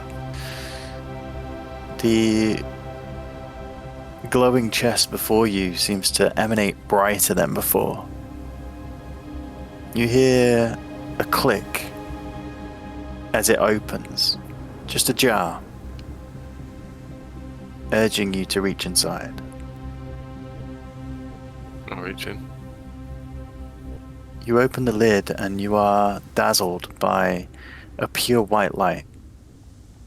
The light of Pelor washes over your body, and you feel it seep into your pores. It's as if you are in the driest of desert, the sun beating down upon you, but this light has no heat or cold, it is just pure. You feel every ounce of your body doused in his gaze. You feel judged, but you feel that you are on a righteous path. The lid closes and the room dims back down to a normal temperature.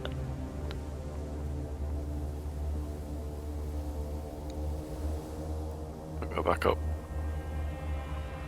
You head up the stairs and Serrana at the top. You hear her hear you, and she grinds back open the door. Come, child. Boy, I think I fell asleep. I had like a dream about being a judge and that. It was quite fun. A judge, I see. And you judged fairly? Well, yeah, you know, I might have done wrong, but he seems to be trying to give back, so, you know. She smiles as she sort of looks over you, her eyes glaze for a second. I see. Yeah. Please send another one of your friends. You head back to the others waiting on the pews, Gert. Time for one of Have you any of you- boys. How was it? What happened? Oh, I just kind of sat down and had a little kip, I think, and had a little dream, you know, and then... Did you talk to Pella? No, kind of raggedy looking guy. Yeah. I'll go next. All right. Head down. Are there any... While Gert was in there, it was around 10-15 minutes of time. Is there any conversations you've had outside? Or would it just be general waiting? I'll say to you, Ozzy, I'll sort of say, Mr. Ozzy, do you feel like you're adequately connected to Pelor? Have you reconciled your differences? I mean, it's kind of hard to say. I mean, over the last weeks, months, I've had a few kind of moments where I feel a connection, a bit of guidance.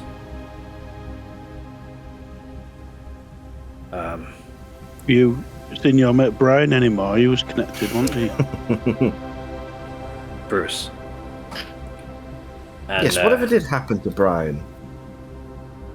He got banned from all those schoolyards, didn't he? He wasn't allowed near playgrounds. No, that's a different guy. That's how I remember This is it. Bruce, and he, well, last time I spoke to him, he got old. I mean, he was already pushing it, and then we had the time jump, and he was still around. I actually can't remember when I last spoke. I have spoke to him since the time jump, but I think you spoke to him when you got back, wasn't it? yeah, can't That was remember, last time. years ago now.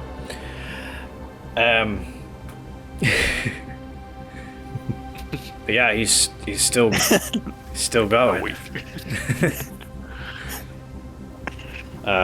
It's a festival ago. I think I was talking to Saran last night, and even then, I felt some kind of connection.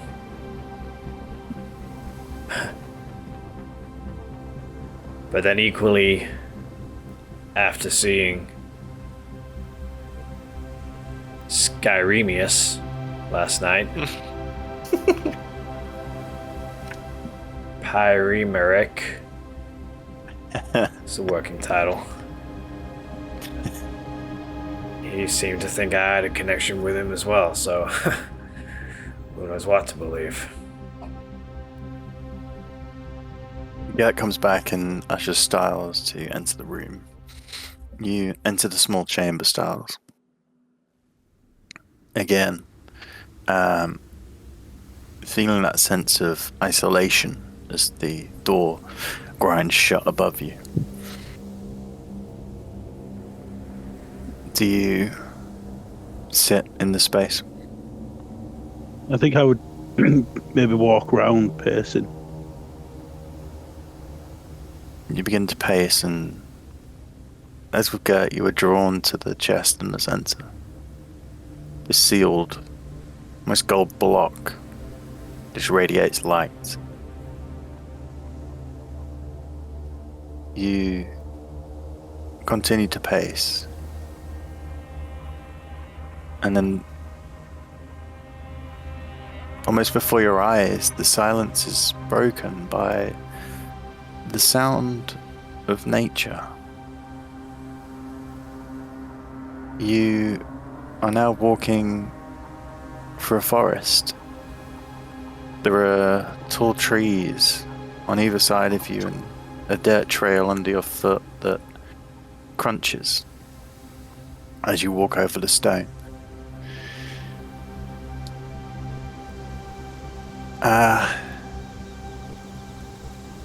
There is a smell on the air. The smell of a fire. Perhaps from a small cottage. Continuing your pacing, as you were in the room, you followed the trail, and the trees thinned to a large clearing. In the center are two large wooden houses, and you see piled around the houses stacks of wood.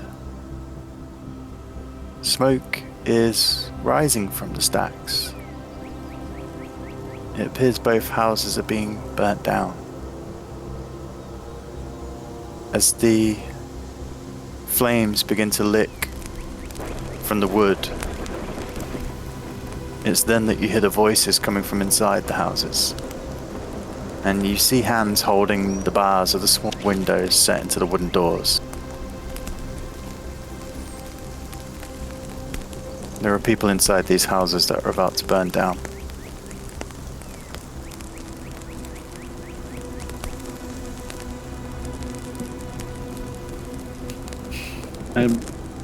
I'd go to the closest one.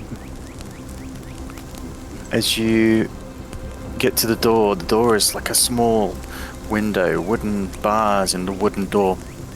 It's thick and you can see the barricades of the wood that's piled around has blocked it shut. There is a face behind. It's Celestial. William, can it be you? You're just in time, please. Unblock the door and help me. I think the house is catching alight. As he finishes his sentence, there are cries coming from the house next door. The cries of a woman.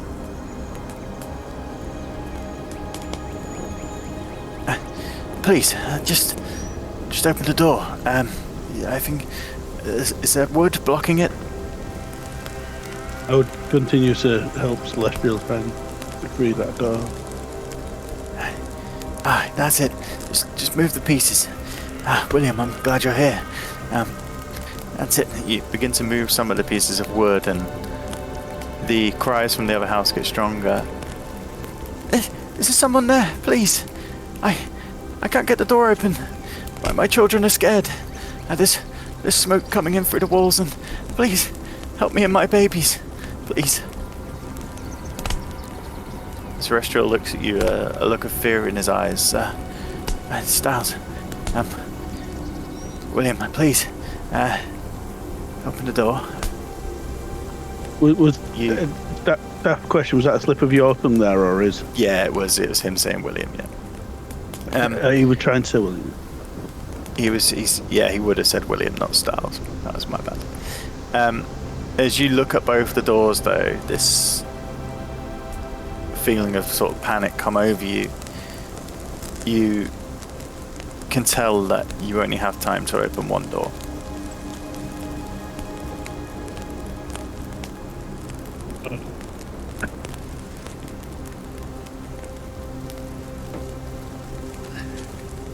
Of his choice.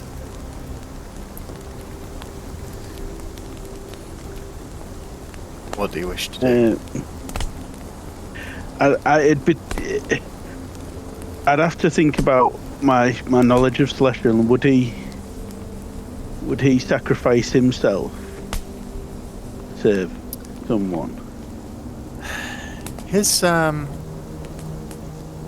time I spent with him, he came to Earth to help you. His whole mission through the Astral Sea was just helping people, finding those in the direst of needs and coming to be that helping hand to get them back on track.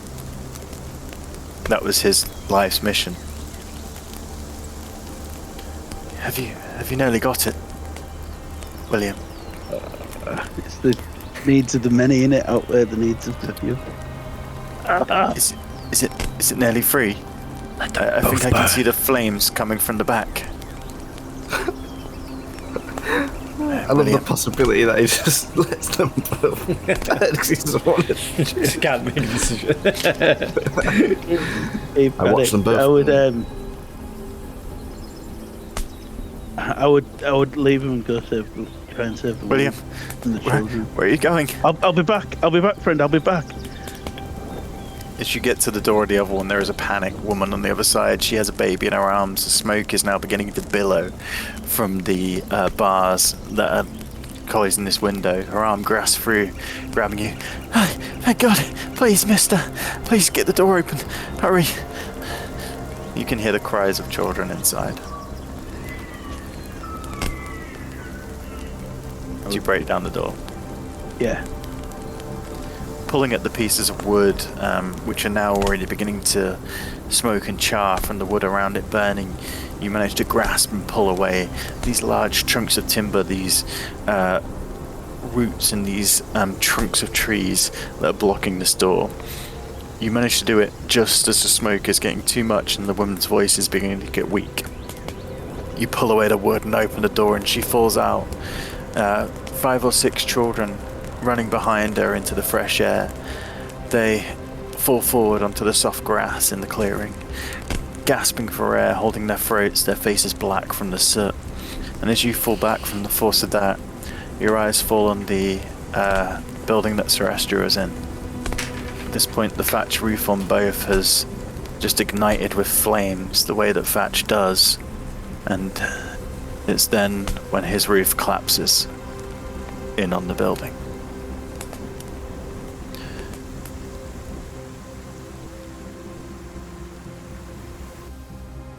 It is silent again, and you are back in the room. You are on the floor, laid out as you was on the grass, sweat beading from your head. The chest in front of you glows and the lid pops open. There is a light coming from inside. I reach my hand in.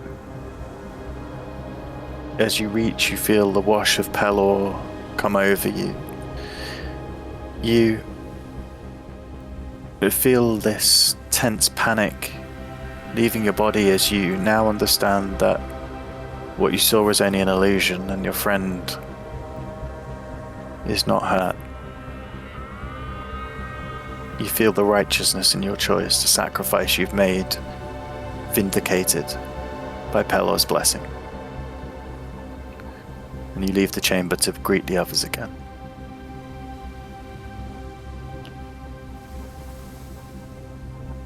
Stiles walks back into the room. Miss Stiles, how was it? How are you? Well, I went for a walk. I went for a walk. I feel like I still be shaking a little bit, but and I just sit down by myself. Serana comes and sits next to you. She sort of puts one arm around you and says, "The things that you see in the vision are not true, but they will reflect deep down inside you. It can be difficult, but I can see that it was a hard decision to make." Does everybody hear what she's saying? She's just whispering it to him. Okay. She looks up after talking to him and Picard? Would you care to follow me? Yes, indeed. It comes to you. I hope you saved the best till last. You head It was down just and you a sailing test. and you hear the sound of the door close above you. Let me just find something.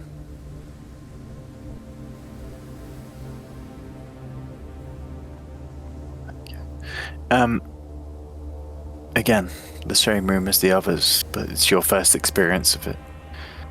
The quiet for you is not that abstract. Your lack of sleep means that there are often times deep in the dark of the night when even the smallest critters have stopped scurrying, and it's just the sounds of nature. Do you sit or walk? I'll walk. As you pace around as you did last night, you feel a change in the room. There is sunlight shining down, and as you look around, you're on a cobbled street. It's lined with two-story wooden and thatch houses. Their beams are painted bright colours, and there is the smell of salt on the breeze. You recognise the street. This is Hardby, the town you grew up in. And even though your memories have slipped away, there is something in this that you know this is your home. You see someone across the road that you recognise. He's a fishmonger, Clement. He's hanging fish on a drying rack outside his shop. He's wearing a blue striped apron. You get a sense of nostalgia that you've never had before. His white cap covers his grey hair and he looks up and smiles. Oh, good morning, traveller. What brings you to Hardby? Come to buy my famous herring? Clement, isn't it? Oh, then my reputation outstands me. And your name, sir? Picard. Well, welcome to the town, Picard. Would you like to try some herring? There's a free sample. I wish I could, Clement, but I feel like I have some business in town. Well, most people that come by do have some business, and I hope yours goes well, and I hope you have time to come back one day and try some fish. Well, good day to you, sir. Good day, Mr. Clement. Sort of carry on walking. You continue down the street, and as you're walking, there is a beggar next to the road. He's a middle-aged man. One of his legs amputated, and his cap in the cobbles lies empty. Please, sir, spare a penny for the poor. I lost my leg to the sea. Can't work no more. Picard sort of crouches down. He's sort of the eye level and takes him by the hand, and he says the sea can be a cruel mistress, although she can be beautiful. Sir. I remember she was beautiful when I was out there. Yes, And she took my leg. Yeah, she certainly can take things from us, can't she? I think this Picard's arm. Spare a copper, sir? Well, of course. And Picard sort of reaches in. Do I have like all my items on me that I expect? Yeah, you sort of. As you reach around feeling for your items, you see you have a heavy coin purse on your side that clinks with money. You have your rapier as well.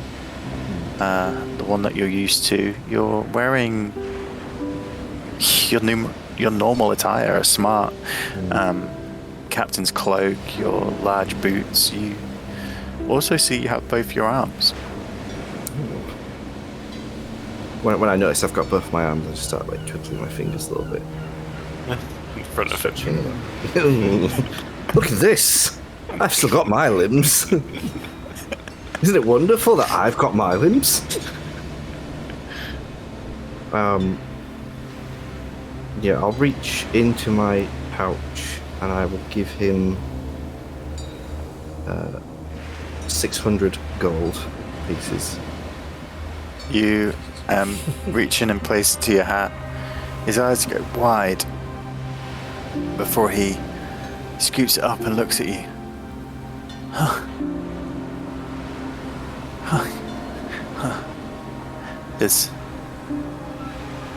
He's lost for words.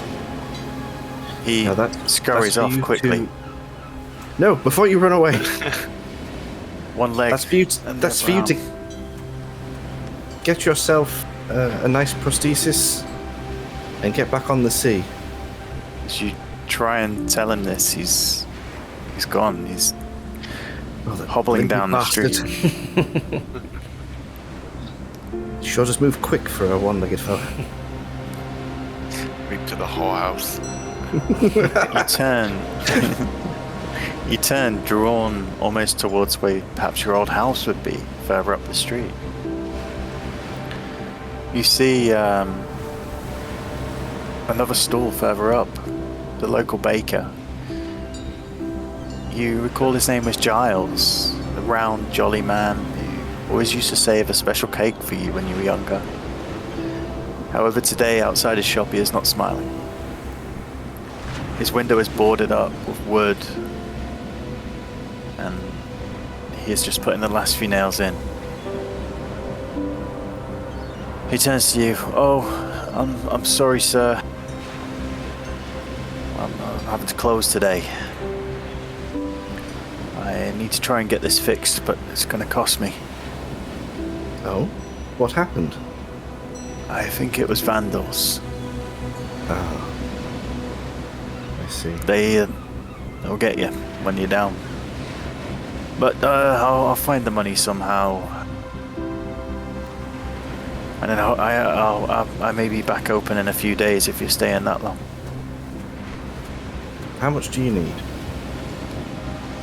Well, a window like this is gonna cost me around 100 gold. 600 gold. Right. Well, here's 400 gold. Oh, I want you to put in the finest window you can imagine, with some security netting, like mesh on it, so that vandals can't damage it again. I've never heard of that. It's very good. Right, I will. And he takes the money off you and begins to walk down the street. Security netting. Right. You are left, your purse now empty. Heading up the street. A woman runs out of an alleyway into your arms. She's crying, her body shaking. Please, sir, he's hurting me. Look down the alley where she's come from and you see a well-built sailor. He's rebuttoning his trousers. He is visibly strong, tan skin covered with light brown hair. He smiles at you, a gold tooth gleaming. Come on, Poppy, don't talk like that. You know we're good together. Come back to me and I'll show you. She looks at you in your arms.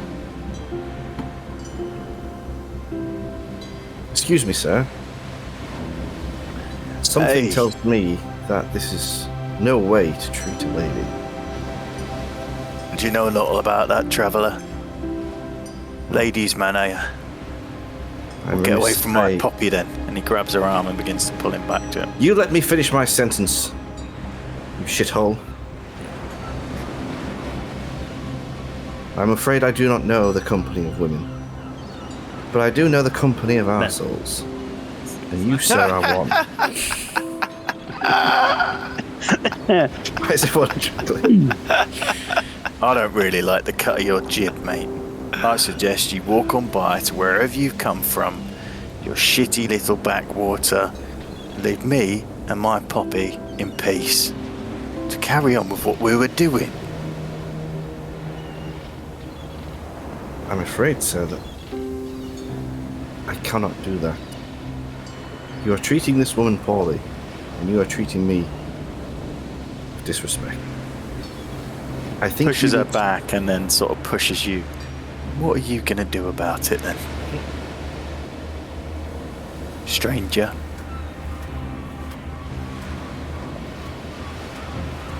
I may be strange to you, but your kind are not strange to me. You think yourself strong by picking on those who are weaker than you. You think yourself... I've had enough of your talk. You gonna fight me or not?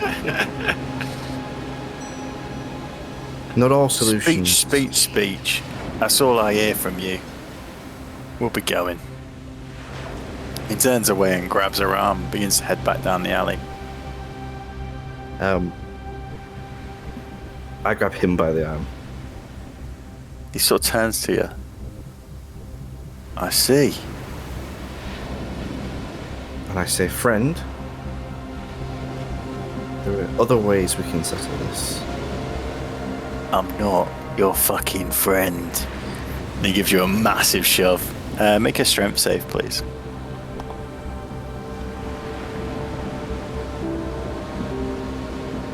Ooh, it's an 8.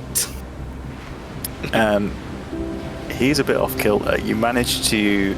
You fall onto your back leg, but you stave yourself. You don't fall prone. You manage to regain your composure.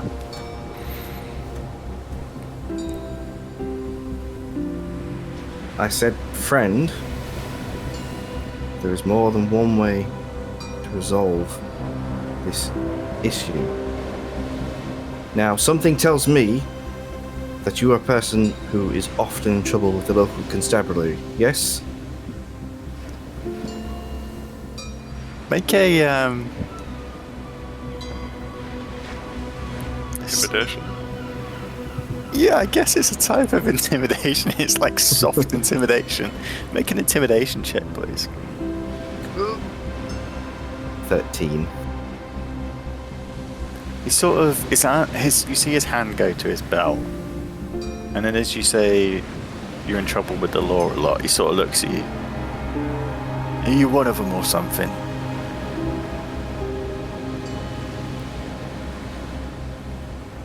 I would say I am a purveyor of justice. Now, with you being in trouble with the law, I fear the last thing you want is for me to report you to the local lawman. I can be a real nightmare for people like you. All I want is for you to fuck off. Well, I'm afraid I'm not going to without that lady. Fine. If you want her so much, fucking have her. He sort of grabs her by the arm and pushes her into you, and as he does, she sort of falls, and you have to catch her. And he begins to walk back down the alleyway. She looks at you. Her eyes sort of narrow a second. Ah. She sort of gets up. Take your hands off me. Begins to walk down the street. You're welcome. Bitch. As she sort of gets, as she takes a few steps down the street, she fades. And the room comes back to the small room you were in. You are stood facing the chest. It's glowing now. A radiant light emanates around it, urging you to reach in. I reach in. You feel it wash over you as the others had. The light of Pelor touches you, and for the first time in a long time, you feel guidance from something other than yourself. You spent your entire time since you've come back to this world, now you know, on a quest to discover what right and wrong is. All you've had to base this on is the things you see around you. You feel instilled with a compass, a moral compass. And you know that he will guide you on the correct path, and he will help you overcome troubles that may cross your path. You head back up and join the others. As I'm walking back up to join the others, I check my coin purse to see if I gave away any. None of the real money. money has gone. You are still as rich as you were before. Oh, praise Pillar. Thank Pillar. Giant hand comes down. Punish him. As you head back up, Serana greets you. It is done. We will join the others. Come. You see her and Picard come back into the large temple room. I feel enough has been done. As she comes back, I stand up and walk over. Not you. You've already been touched. Oh, really? And she sort of puts her hand on your chest. Did We you are virgins. not know what this mark was? Virgin. Did you not feel it? I mean, yeah. But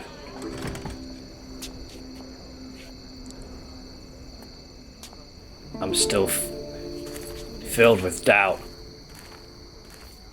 Last night I had a confrontation with a great evil. He said I was walking his path.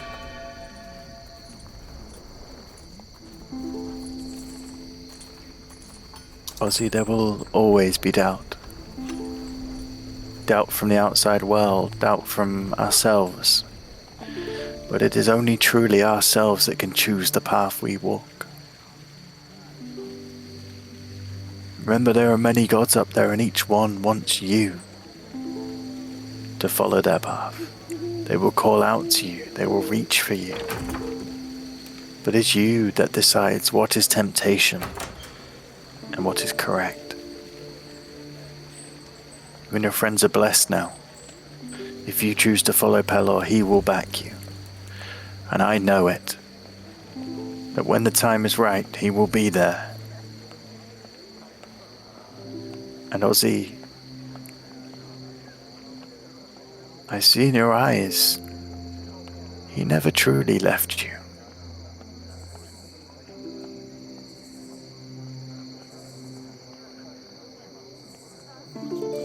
She turns to Morley. I believe this is as much as I can offer.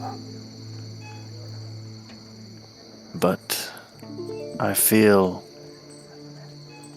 this will help you greatly wherever it is you need to go. Pelor brings light into the darkness. And through you, you will take that to the darkness where it needs to be taken. I bless you all in Pelor's name. And I hope that you will return.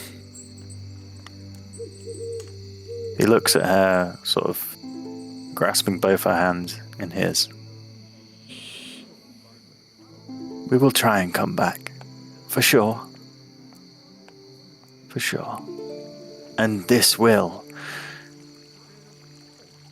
give us guidance, even in the darkest of dark. Yes. Yes, yes, yes. It has begun. He turns to you all. Gentlemen, to Queen's Crossing. Yeah, is it like a good pub or something? Good. You never fail to amaze me. On your pure lack of sense. Yeah, well, what? Come.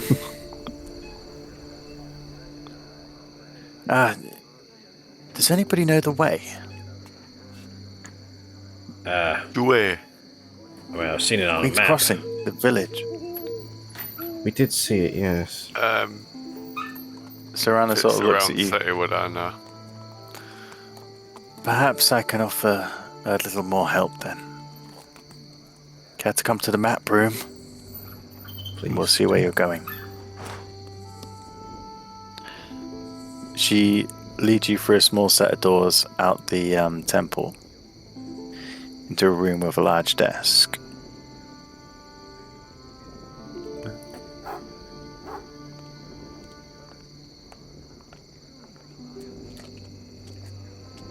There are tomes and scrolls lining the walls and the thick smell of old books and bindings.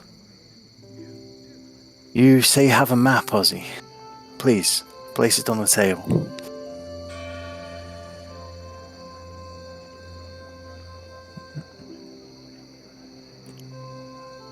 Stretching it out on the table. Yeah, did we got a map from Yeah. thingy, right? What's his name? From the Kato file. That's the one. Where have I put it?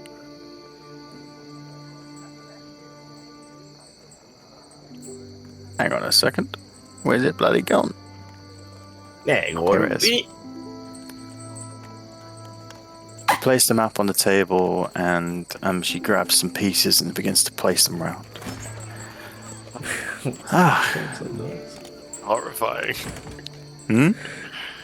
Just for a second, we pierced like the veil and heard the screams of hell. Cursed land. Just for a split second. Just for a split second. Just me and you that heard it, James. I think it was just you two, yeah. I was just chilling. Everything. You guys crazy. She pinpoints on the map It's Greyhawk.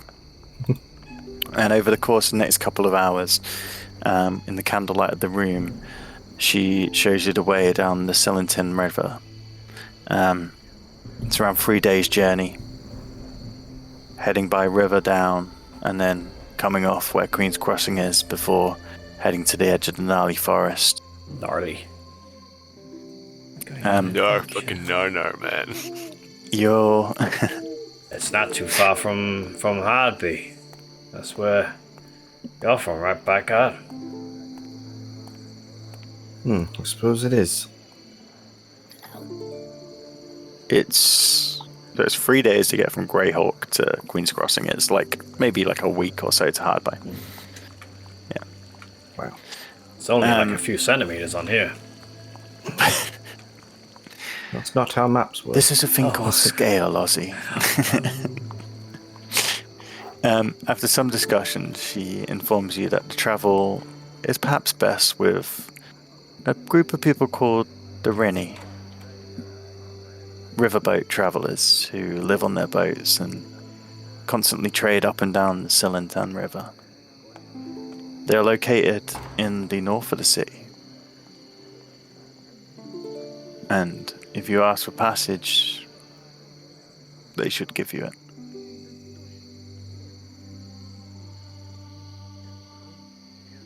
Barge Okay. End is where you can acquire that. All Will right. you be going this evening? I mean, I don't Ollie think sort of turns to you. I don't think we should be waiting around. I agree. No I more think parties. the less time in the city, the better. Serana, if anyone does come and ask about the house at the top of the hill, you know, the one, the hunting lodge, we were never there. She sort of looks at him confused and nods. Well, gentlemen, Hello wishes it. the barge end. Pelor wishes it indeed. It's time for your disguises again. Oh, You've Yeah, God, about I that. suppose I could burn another I one. think I can only do that once. He's already putting his hat on like. And you made me drop it. Then perhaps we'll just have to use the cover of darkness. You have a thick cloak. Yes? We didn't go through a gate, did we? No, we shouldn't need to go through a gate. Bargetown is at the north of the city.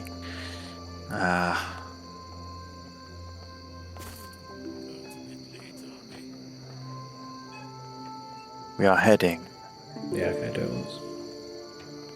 We will have to get through Wharf Gate, but it's normally the weakest of the gates in the city. We'll just have to try our luck. Into the night, then, gentlemen. It's alright if they're trying to stab us, I'll kill them. Yes, perhaps we should stop killing people in the city and save that for when we get to where we're going. Well, I mean, Very well. before I change into a raven, I could change into like an owl, a big owl, and like fly us out. Why didn't you say that before? That's a grand idea. Oh, I could do that too, Well, actually. before we Couldn't didn't you need just- to Damn like it, fly it, damn it, did we? Ozzy. Yeah, couldn't you just fly us where we We need tried to to be be? stealthy before, but this way we're just travelling out of the city, so I thought, yeah, Well, might be easier. do we have to take the barges? Can we just fly there? I mean, yeah. To Mount Doom? How long? How far is your travel again? It's 3 days. How long we fly? Well, I could fly like through the night, How long can you turn into a giant creature? 24 hours. Oh, And then how long after that? What's the cooldown? Fucking hell. Getting a bit like mental with the rules now. Well, we need to know the I've not really logistics. looked Are we at that. taking the barge or are we just flying? You've intrigued us with possibilities.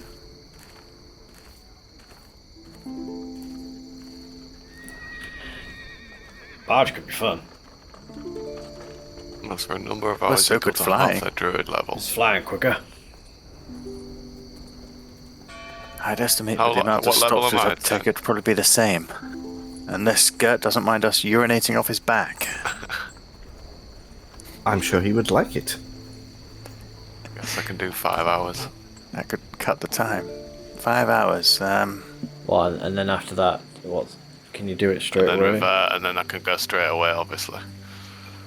So I could do 10 hours and then after that, rest. How many spell slots you got? Or is that just your normal? How many spell slots you get? That's just wild sheep. That's just wild shit. That's just wild shit. Because then I could also polymorph.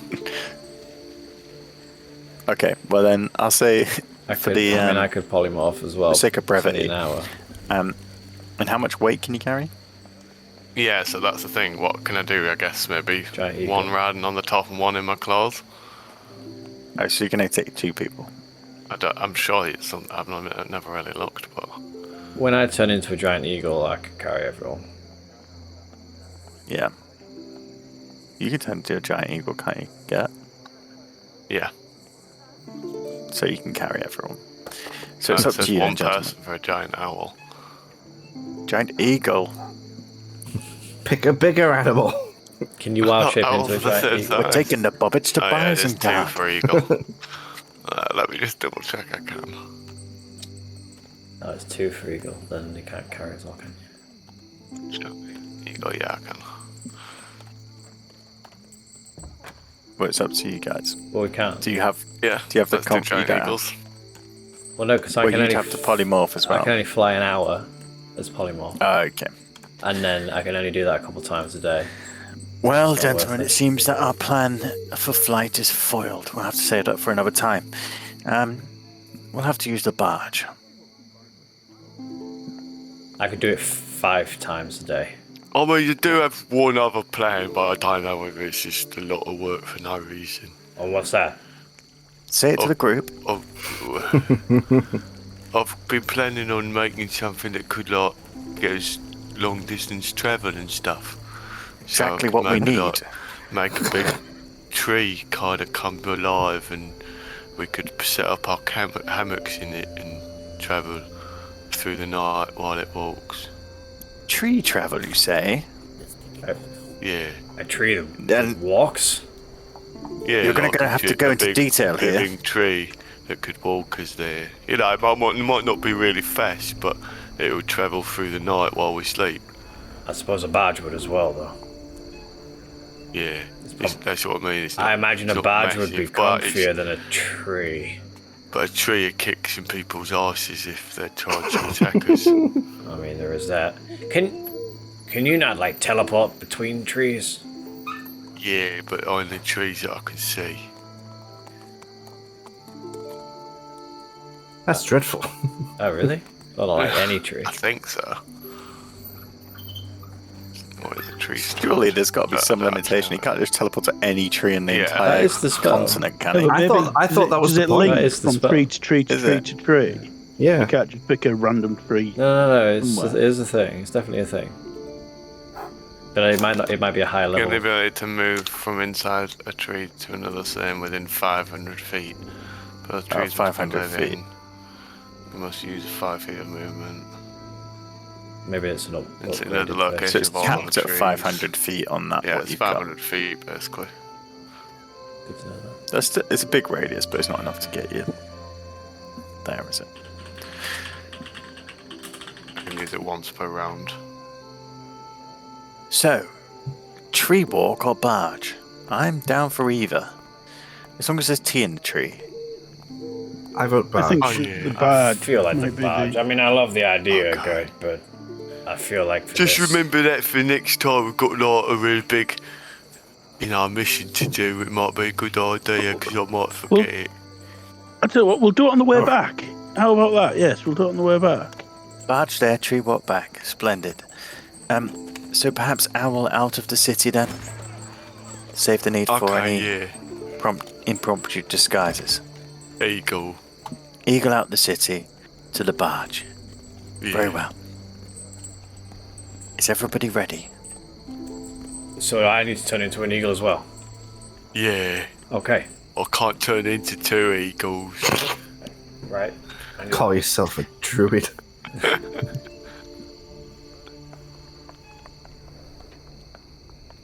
Is there like Right, where boys. we're stood? Is the temple, and then like outside the temple, is there like a courtyard, or is it like walled off, or is it just out into the street?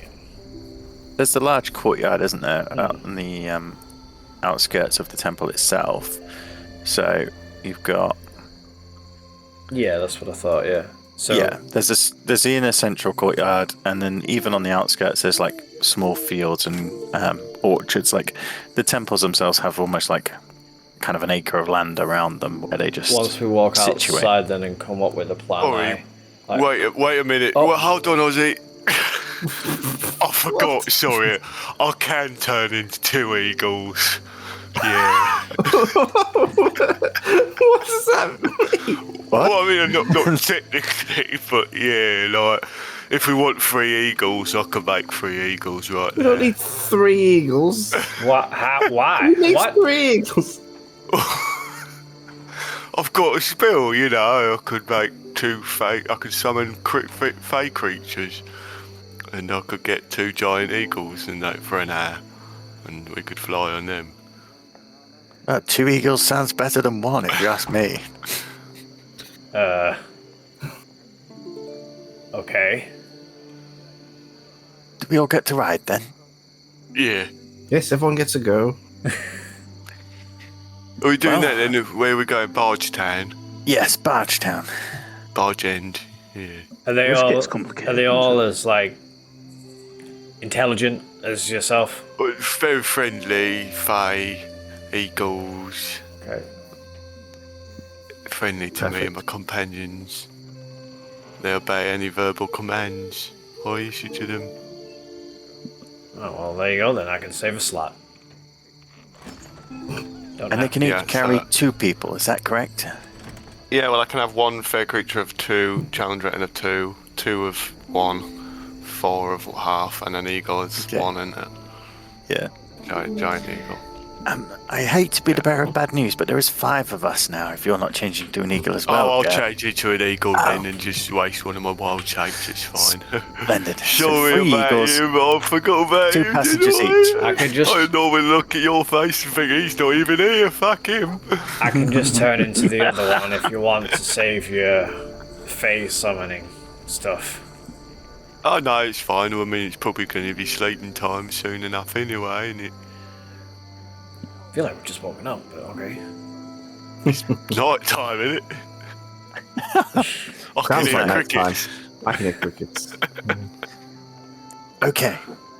Get the eagles, mount the eagles, fly to Bargetown, and then we'll secure passage down south. Nice, yeah. Very well. All right, bye.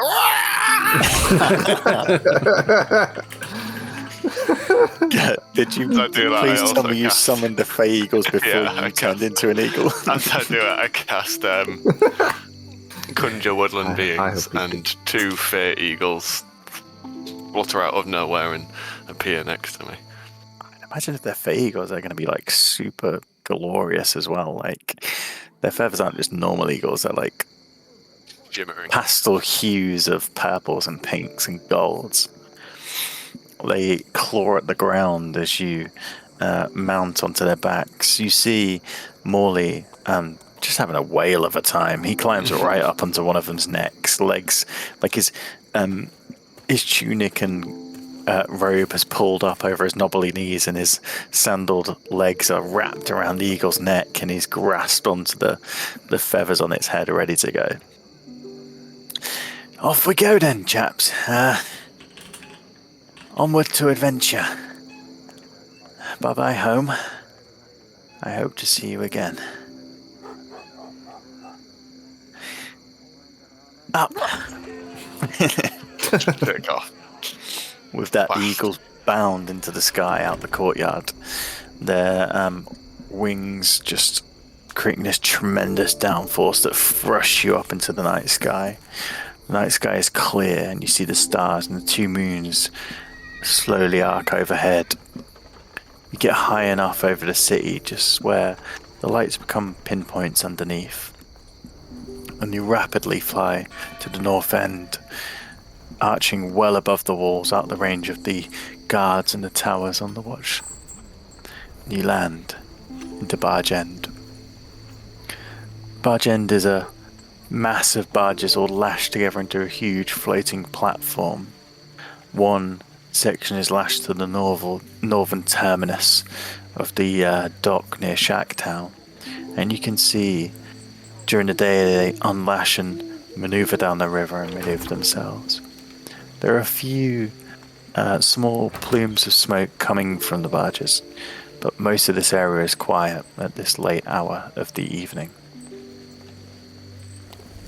You circle the eagles above before landing. You see a wharf that juts out between the barges.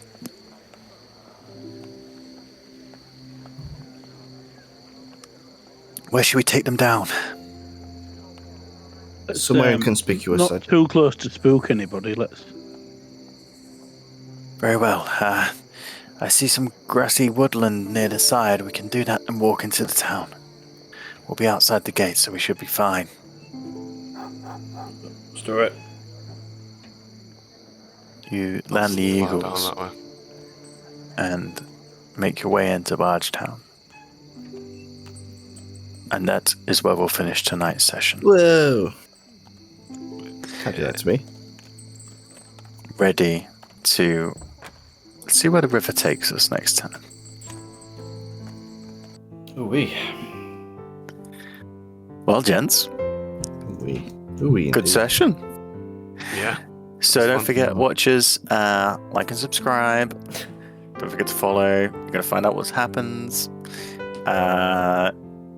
Catch DM us on us all the ideas for your intros. And yeah, we'll see you next session, session 75.